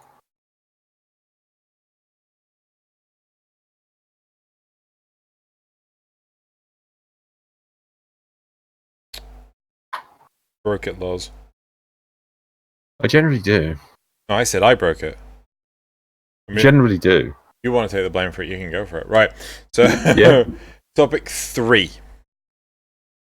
Where I believe we are at. Everyone can blink now. Everyone can travel really fast. Everyone can blink now, so no one is special. Right. If every Arc Queen can blink now, why would I use the Itzel? It's the best ability on Itzel. It's 4 DPS. It's 4 DP... What? I think its fourth ability Okay. is DPS, is nothing to even acknowledge. Or the DPS of its fourth ability is nothing to acknowledge. I don't need to But I don't need to be invisible. Oh yeah, because going invisible is just so useless. There's I've never been no use at all or when there's worried. multiple spaceships going around. Okay. I've The never balloon been you worried. have to stay still. Yeah, I've never been worried. So I needed to. I don't need to be invisible because I've never been overwhelmed or worried about dying in an Archwing mission, and that absorb is kind of useless since we have vacuum now. Now that the Scout Archwing's main niche is available on every Archwing now, I no longer need to use it, especially if we are getting module wings. I think it's supposed to be modular. Yeah. That makes it even less useful, considering all Archwing will have blink. Is there a Itzel rework coming to make me want to use it over other Archwings coming, or will it sit in the back of the rest of the useless junk that I have? Okay, that invisibility is really useful, especially when you've got a missile locked on in the planes. You know, sometimes people don't want to just blink forward and then blink back in order to avoid the missile, so being able to go invisible is actually really useful. Second, going invisible is really useful as a deadpan stop. Third, yeah, okay, we have vacuum in Archwing. It's still nowhere near as good as the vacuum that's on the Itzel. Like, nowhere near as good. It's also good for pulling enemies in on that one. Yeah. On the thing. So it's not just I love how this person's boiled Itzel down to most useful things. It was my loot generator and my transport machine. It's like it's a weapons platform. Yeah. No, it is for getting me loot and for making me teleport really fast, and it does not do those things. It is no longer the most efficient at doing those things, or other things have caught up. Therefore, I'll never use it again. Now, I agree with them though. Well, no, of course Itzel's going to get it. Okay, unless Itzel's one blink is going to be a superior blink to all the other blinks, but I don't think it will be. I bet blink is going to be unique to all of them now, or sorry, the same for all of them now, because just that's it. Avoid everyone complaining. They're all the same for blinking. Yeah, it looks like Itzel will probably need a new first ability. I was also here looking at the fourth ability, and it does say things like the drones don't travel with blink. Okay, maybe that needs to be looked at, but I bet you it will be, because new Archwing's coming out, right? Those are going to need new abilities, or the abilities might be modular. We have no idea how it's going to work. So they're probably going to be in the time to do new abilities. So yeah, I would bet Itzel's probably going to get at least a minor rework. But invisibility, one of the most powerful things in this game, in normal, being useless. What? That is probably going to be the new reason everyone's used Itzel. It's like, well, I can just be invisible and blink past everything. Better than blinking past everything and taking damage. You just haven't needed to yet. Well, because they haven't put an Archwing mission in the game for what? Forever? Yeah. And a day? So, now there's going to be... You're going to fight battleships. You're going to fight proper big ships now, probably with arrays of turrets. We're probably seeking drones. They're going to launch things at you. You're probably going to find some use in invisibility. Probably. I don't know. I guess so. Maybe it will also let you do stealth missions in space. You can actually sneak aboard the other ships and capture them, and then maybe board the main ship without raising attention. Damn, it's good that we've got an invisible Archwing. Why is that happening? Sorry, the end screen just appeared. Because Loz is great. She's triggered the end screen. Yeah. Now, don't be wrong. I wanted Blink completely gone. I like traveling and flying around. Okay, this is what we're going for. Blink. Everyone's going to Blink. I accept this. We're moving forward. I think Itzel does need a rework, and we should probably take Blink out of its pool and give it some new things. Completely agree. But to just dismiss its other abilities feels rather invisibility, man. Well, like, the problem is, let's have a look at their original post, because unless they turn around and say, like, I'm now going to use something else, Electron or something. Yeah, like. I mean, to be honest, you could say about all Archwing abilities that feel kind of weak, because they do. Yeah. They do. As it stands, with this change, I'll be using the Electron for the only thing that keeps getting nerfed in this game, damage. Obviously, my guns are my main damage dealers, blah, blah, blah, blah, blah, who cares? I say some time back that you didn't like the weapons Eclipse frame abilities. Seems like 100 happened since then with all the DPS frame nerfs, but more damage on top of me shooting never will hurt. Now that Scout's Heartbeat's main issue the So all they care about is DPS. No, they care about these things in appropriate order. Movement and loot, damage. Yeah. That's it. Yeah. That's what they've pointed out. I would get it's all probably going to get a rework, but it's not time for that yet. So it's a bit early to be discussing this right now. I don't get why this person can't be like, I think Itzel should if we're losing Blink, here's some suggestions what I would like to see on Itzel. Can we have that? Can we have the constructive step forwards? They're perfectly fine to point out that Itzel's going to be a bit weaker now, and maybe the Electron will be the most damage. I'm still going to use the Odonata. I bet you loads of people are going to use the Amisha, because the Amisha is a really tough Arcwing, with all the healing and other things it can do. So there's going to be people using it for that. I like the Odonata because I just like it. So it's stupid, I know. It's useless, it really is. The Odonata could use a rework. The Electron as well. I mean, it's just the most damage, right? Okay, cool. Yeah, but that's fine. It's not a whole lot. But why not? Why isn't this person being a bit more constructive and saying what they would like to see instead of Blink? What would if I had the choice, I would like to see the invisibility allow us to move around freely, because as soon as you go invisible, you have to pretty much deadpan stop. It's an AoE invisibility. I think it should just be like you just apply a buff invisibility to everyone so they don't have to remain near you, because it's just not possible. You can't see your friends. Yeah, they can't see you. So how on earth are you supposed to maintain this distance when no one knows where anyone else is? So I would do that to the invisibility, and then primary wise, sorry, the first ability, which was the blink. I don't know. Well, to be honest, they could. I'm not sure if it would work or not. They could change Itzel's blink to teleport to enemy, and obviously you can only use it on small enemies. No. Like I think just as they are giving it to everything, I would just change it to something completely different. Maybe mind control that enemy over there, and it's now your friend, and it's a tank. So it's attracting all the damage. Maybe. Lewis? Maybe more with the drones. I like the concept of the fourth ability having fighter escort, but maybe the first ability spawns them and they do stuff like then, and the fourth ability does something special with them, like you can target them against enemies or something. I don't know. Maybe. Lewis? Yeah, I mean, my problem with the invisibility is that you have to stay still, and Warframe is a really game mode moving around. Yeah. Like, it's rare the case in the whole game, like as a concept, that you just stay still. I think that sorry to interrupt. I think basically though that's lucky that they did that, because it's that they could just change it right away. But if they gave the kind of quite reserved ability, they should have done the same with Blink, because Blink is just ridiculous. There's no limit. And if they made it that it was a very we're going to see how this goes and baby steps forward, because they can always just go Penumbra can let you move slowly. They can add that in. But if they meant it that you could be invisible and boost everywhere, you can never take it away, and that's it's the opposite of Blink. It's an ability that maybe is too reserved and could be done with a few additions to make it more usable. Yep. Whereas Blink was the most usable, and they could no longer take it away because everyone's like, I want my Blink.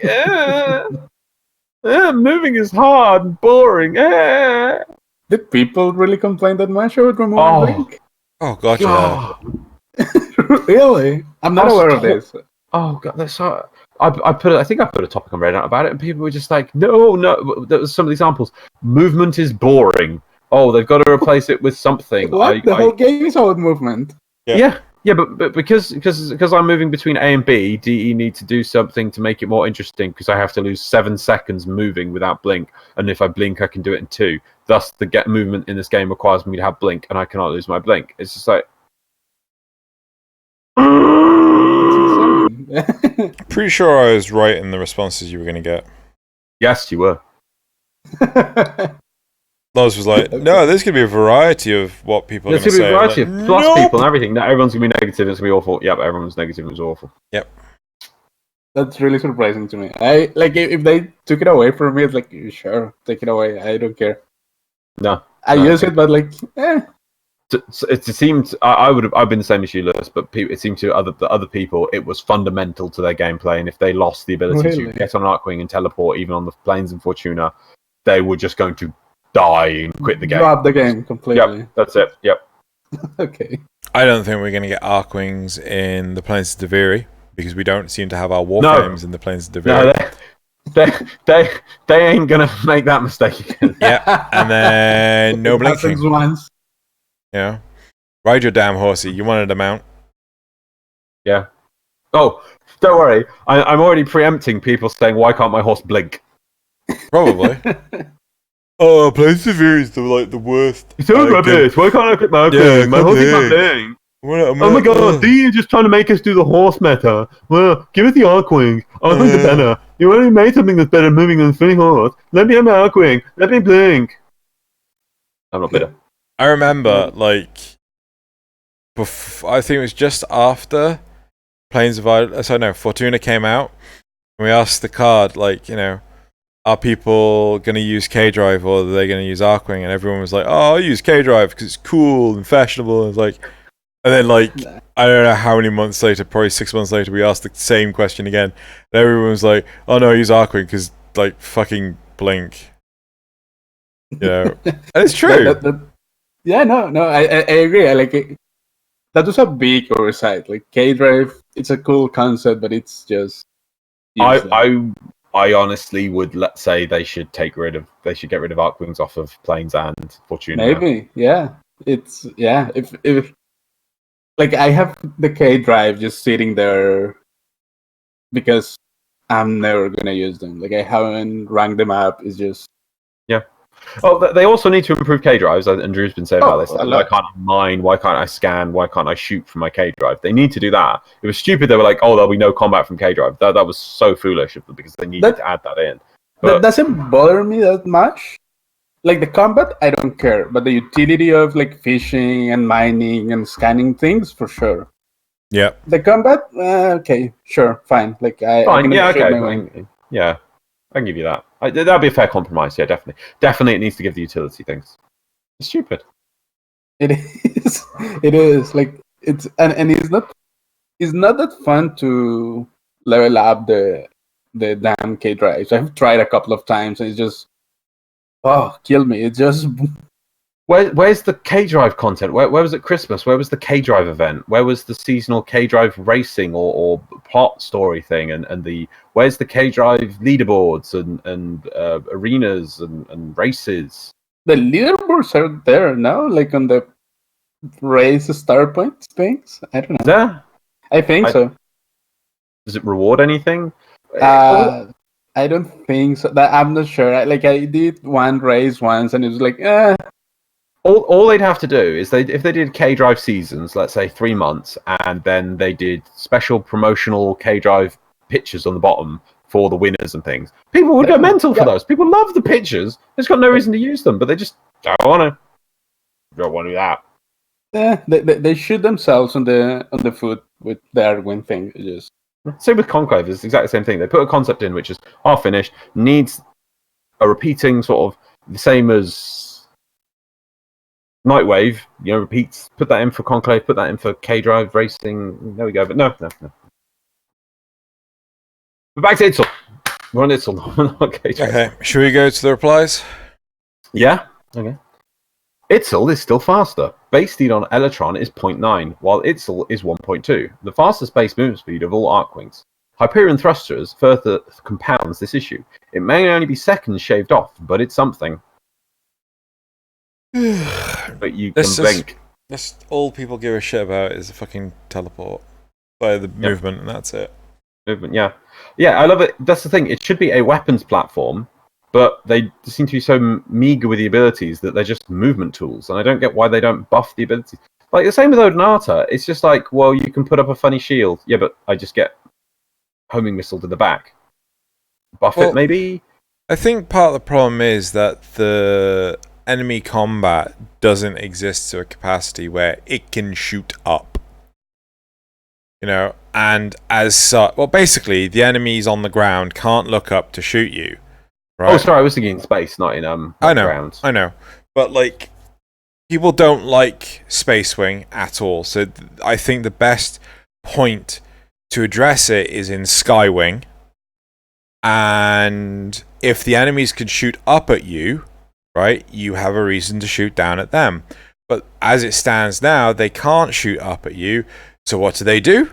They knock you out of the air. They knock you out of there. You're not in Skywing. There's no point. That's the thing with the Arcwings in environments in atmospheres, is that you just fall off. So now it's not even a movement platform. In fact, it is just a movement platform, because as soon as you get there, you can't even use it as a weapon platform. It's. Well, do you know the ability I want for one of them to have? Why can't they have a bloody... Oh, I'm going to make a Gundam reference again.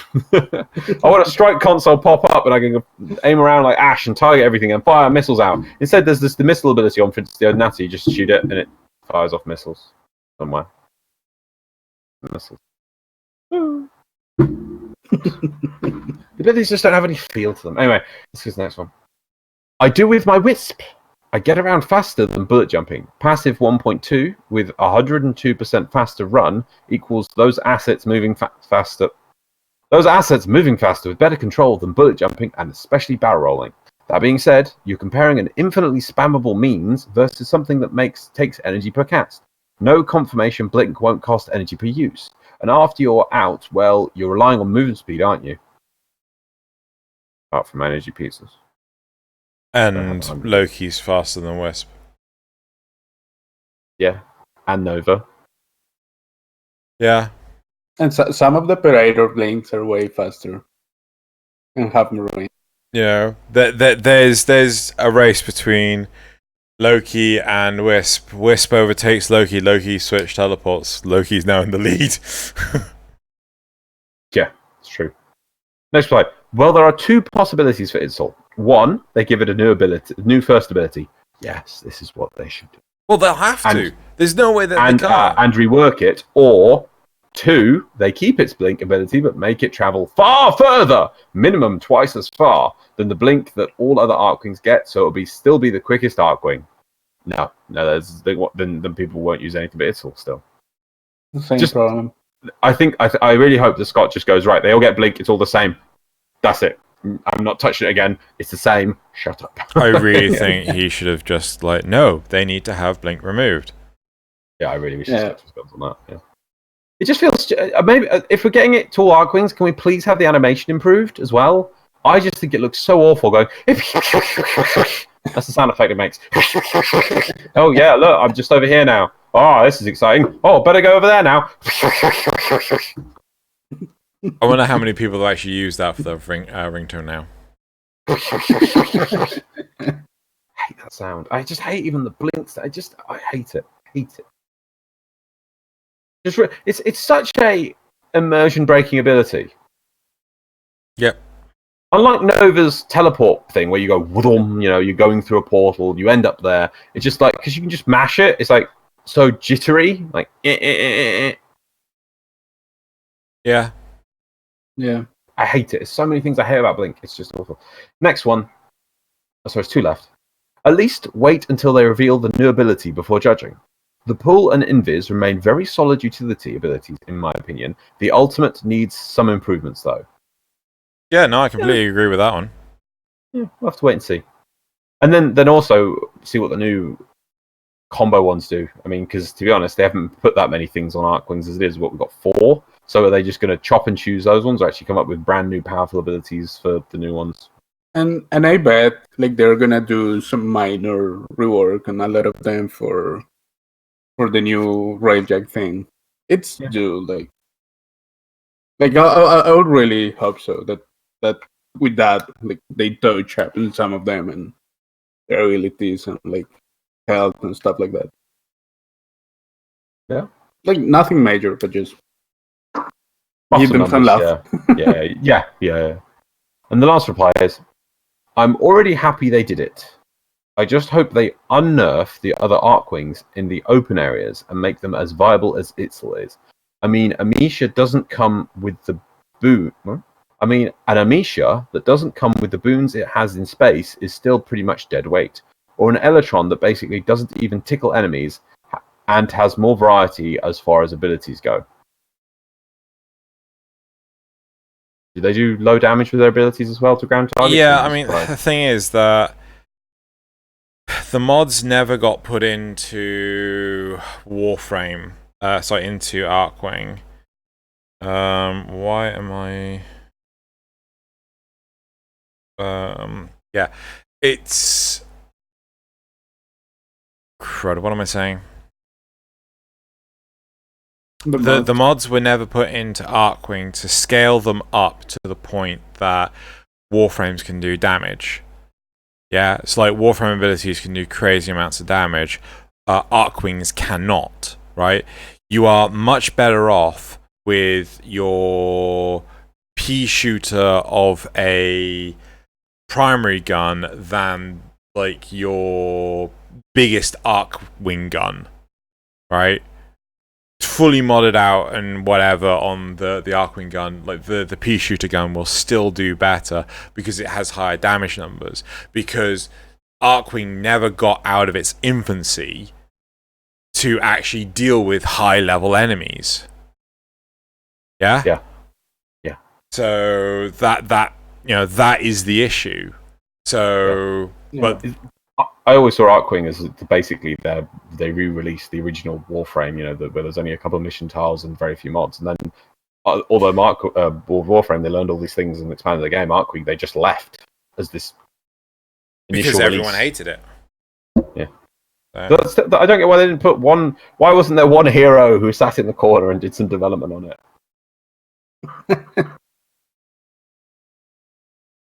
Anyway. It's crazy. Right. It also probably is tied to older code, and they don't want to touch on that much anymore. I would have believed you if they never went back into space again. But now that they've gone into, now they're going, committing to space. I'm like, maybe what's happening is that they have this new thing, and they're gonna that now is the time to make the change. But up to this point, like, they had maybe this whole piece of code hard to maintain, hard to work on. Maybe seeing as they decided to put Arcwings into a trial, that might have been one of the reasons why, and that would have ruined it because trials were a complete mess. Could be. A lot of legacy. Wait. Right, so I think we're done now with the topics. I can't really think of a card for this one. Can you? No, I don't think we should have, because I think this topic's too early. We'll have to wait and see what they come up with. Yeah, I mean, I still don't know how we're going to blink on all these new on the Arcwings. They're going to give them tap sprint. Tap sprint, you think? Yeah. Okay. We'll have to see, because until it's implemented and how we see it's implemented, then I think we don't know. I mean, if it all just gets the better blink, I also think it should certainly consume energy. Oh yeah. Right, and I also think unless they put it on the 5. The ability, so the go into operator. Yeah. But anyway, right. Should we do the memes? Okay. Do you want to send the links to Lewis? That's what I was getting. Cool. You ready? Yes. This one's up. If you Google Harrow, you get farming equipment as the search result. This is a subtle nod to how much you have to farm his parts. Oh, it's not that bad!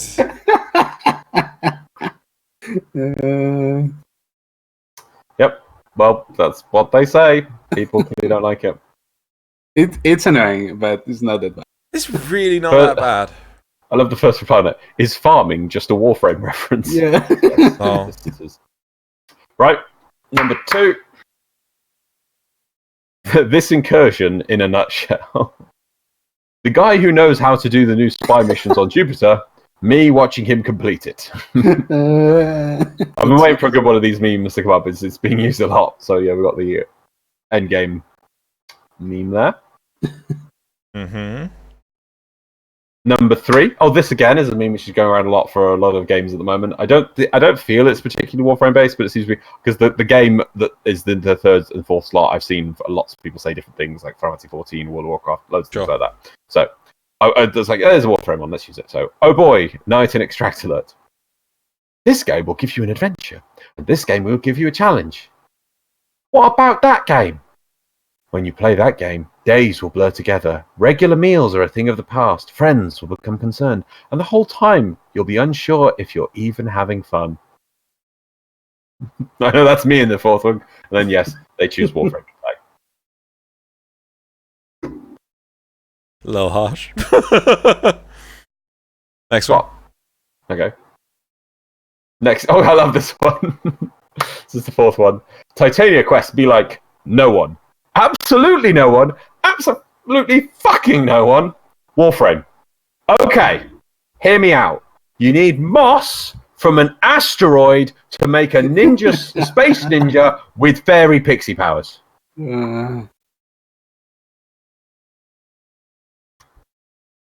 Yeah. All right. Hearing me. Right, fine. Fifth one. No one. Not a single soul. Excalibur in the new CGI trailer. Totally does. He takes down a whole ship with it. Where's that power, DE? Charge bow superpower. And then that the was last the lens one, which prime, I knew. clearly. Was the lens? But it's yes, in new form. Clearly. Right, and then the sixth one, which I do feel Drew will like. First thought when I saw this. The secret to Warframe ship-to-ship space combat is that the ship doesn't actually move. By putting a clever spin on an old rendering technique, Digital Extremes is creating realistic space combat without all the complex math. The ship stays where it is, and the engines move the universe around it. Yes. By the way, this is actually true. Yeah. I saw Steve's tweet about it.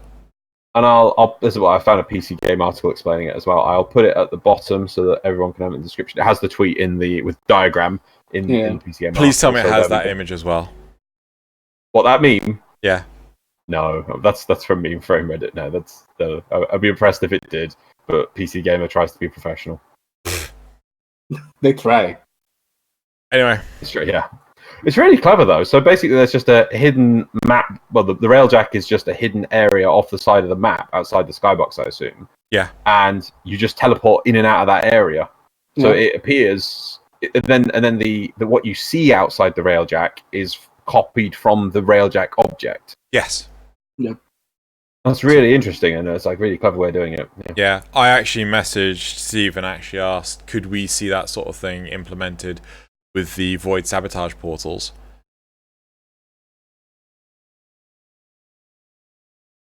So you see through them? Yeah. Because right now that I mean, you could not render like certain things if you don't want to, but right now it's like this weird matte 2D image floating in the air. Like, yeah. I mean, it's a question. It's not. You know. No, yeah, I'm totally with you. Yeah. Right. Okay. So, ready for the community shoutouts? Yeah. Cool. I've linked the community shoutouts already, Loz. Yep. Yeah. Cool. Right. So the first community shoutout is this: a mighty being too powerful to behold, and a stug by Debbie. This was a commission piece by Jacob2Girl. What is it? So the thing on top of the stug is Jacob2Girl's. Oh God. Avatar? Yes, basically. Mascot, whichever one you want. Along with the stug, which she absolutely despises, and that's Equinox Prime, which she's like an Equinox main.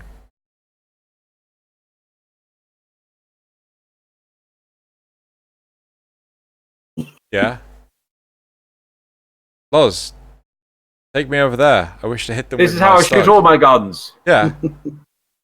Don't you? Let's get over it. Stug's gonna stug, man. Stug's gonna stug. Stug's gonna stug. Yeah, so you don't even need to aim. There you go. Right. Second community shout out. I'm not entirely sure if this is correct, but Paradox Solon sketch Tatsu by Mura Casadis. Casadis. Yes. So, and there's pretty much one reason why this is in here. It's because I love me Tatsu. It's a big sword, Loz. Big badass sword. Yeah, right. The third community shout out is this Reb Dio by Hexwater. I had to do it. So there was memes of this, and I was like, no. But it's artwork. It's fresh artwork. Thus, it just acceptable. Yeah, I really wanted to use this as the thumbnail for the last Arbiters, but I didn't get it until after the Arbiters went out, and I thought, you know what? Huh? You can update it, can't you? I tried to, right? But it took me half an hour to do like a fifth of cutting out that green, because the green is not one solid color. Yeah, it took me so long. I was like, yeah, no, it's already out now. Never mind. So I need to investigate in better tools. Right, so that was the third community shout out. Still lovely. The fourth community shout out is this gorgeous Queen from Above the Stars by Frevelisk.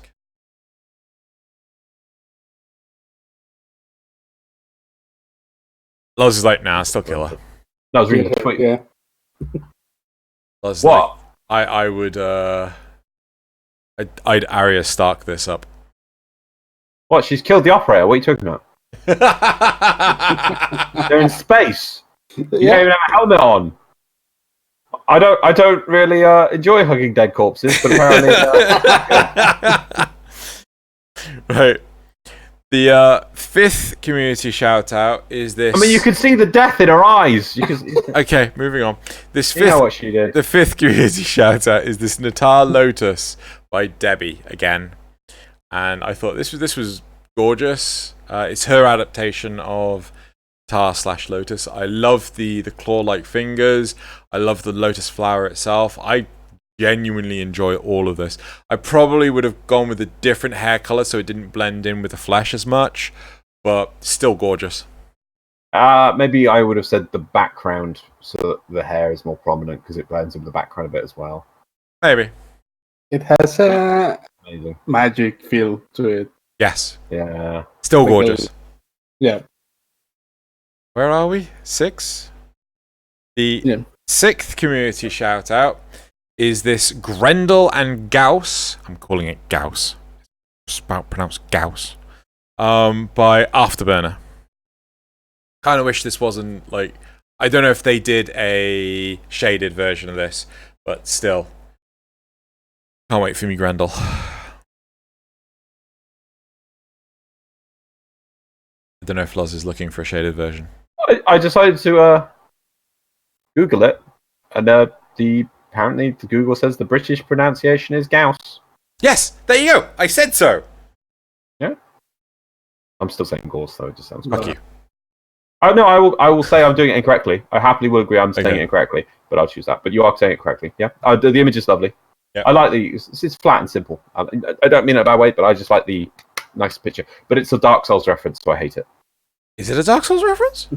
Yes, that's a Dark Souls reference. I I think it's just in the tweet actually. Yeah, hashtag Dark Souls. Damn it. Dark Souls reference. There's a boss with a guy with a big mace. That's why that's the. Oh god, I can't remember the name of that Grineer mace skin, but they've made it really big. I want to say the Manticore. Manticore.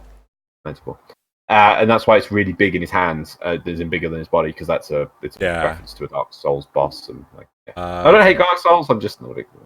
I never found the time to get into it. I think it's more the thing. The I think 8? 7th? 1, 2, 3, 7. 4, 5, 6, 7. Yeah. 7th community shout out. This lovely Sarin pixel art by Iris Iliek. I don't know. Really? I don't know where one word ends and one word starts. Pixels, man. Give me a world made of pixels.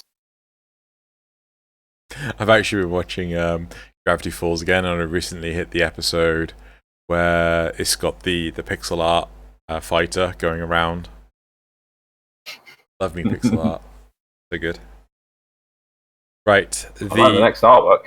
The 8th one. 8th community shout out is this gorgeous Trinity Straga by, I think that's supposed to be Zephyr. I really don't know how you're supposed to pronounce that because there's no vowel the first 4 characters? Zixfuck. Don't know. Zixfuck. There's an at the end, Loz. There's an at the end. Anyway. Lovely artwork. Yeah. And again, it's nice to see humanized Warframes. Yeah, I like the humanized Warframes. So, I mean, at one point in time... Part of me will always see them that way. Yeah, like, for a long time we had them forever, but then they kind of died away when we found out we had the operators. And then as soon as Umbra comes back, it's like, they just, the humanized Warframes just comes back. Anyway, the 9th community shout-out. I think this is an old one. I don't know if we had it, but I recently saw it again. And I thought... I've not seen it. I thought, even if we've had this, it needs to come out again. So, which is Excalibur, Umbra, and Operator by Kevin Glint. Damn. Yeah. Yeah, it's lovely. And then our 10th and final community shout-out Man, you're just spoiling people. is... I said final. That shouldn't have It's fine. timestamped. I hope that didn't timestamp. Did it timestamp? It timestamped. Damn it! 5:36. Yeah, I'll have to redo that. Is We Built the Lotus Helmet from Warframe by Corridor Digital. And I didn't know this, right? So they were halfway through the deadline, right? And they needed to soften the material. Or was it hard? No, soften the material so that they could shape it better. But the oven in the studio was faulty, and the person that was actually doing the modeling, they weren't from the studio. They were brought in specifically to do the helmet. They didn't know that. And no one told them about the oven. No one told them about the oven, and it melted the helmet.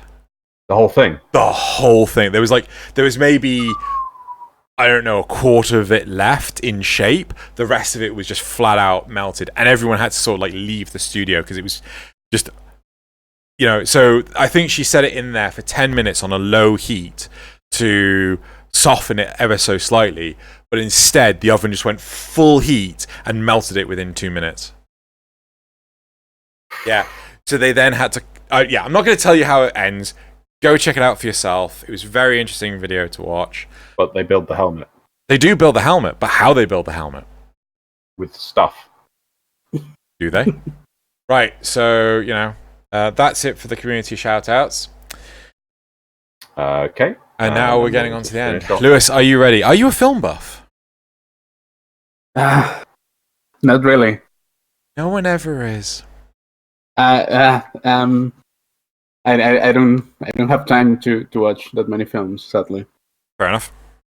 Grad school is hard. Yeah. Right, Loz.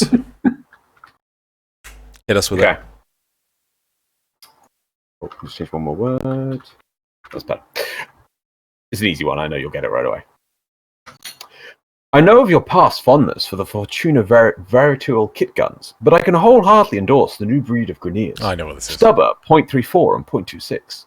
Recontoured grips, flared chamber for easier reloads, and I know you appreciate the custom modding. Any idea, Lewis? John Wick? Yeah. John Wick, yeah. Okay, Yeah. 2. Yeah. Yes. Yeah. It's John Wick. John Wick 2. Yeah, the last part gave it away. I've actually, to me, what actually gave it away was the accent, the inflections that you were putting on it. I was trying to be British. Yeah, he's right. Right. I was trying to be posh. He's like a butler guy doing it. So yeah, I guess I could have gone, I know your past fondness for Fortuna Veritual kit guns, but I can wholeheartedly endorse the new breed of Grineers. Stubber, .34 and .26. Recontoured grips, flared chamber for easier reloads, and I know you'll appreciate the custom modding. Yeah, no, I would have still gotten it, but it would take me so much longer. Right. So, yeah, that's it for this week. Lewis, it's been absolutely glorious having you on the show. For anyone that's a Patreon of $5 or more, there will be a new form thing going out when this episode is out. So please go ahead and actually enter your contact details. The next episode for the Patreon guests will be Saturday the 10th or thereabouts. Saturday the 10th of August. And yeah, so go check out the Patreon to actually find those details. And thank you very much for actually supporting the channel and all the editors that I use to actually make so much of the content. It is absolutely brilliant that you are supporting. Guilt trip. What? Thanks for having me. It was so last. It was brilliant having you. So cool. Right. Well, I'm gonna hit the end button. Where's the end button? Found it. Boop. Why is it on your hand? For ease of use. For ease of use, I've genetically engineered it into my hand. Can you have it surgically engineered? Nope.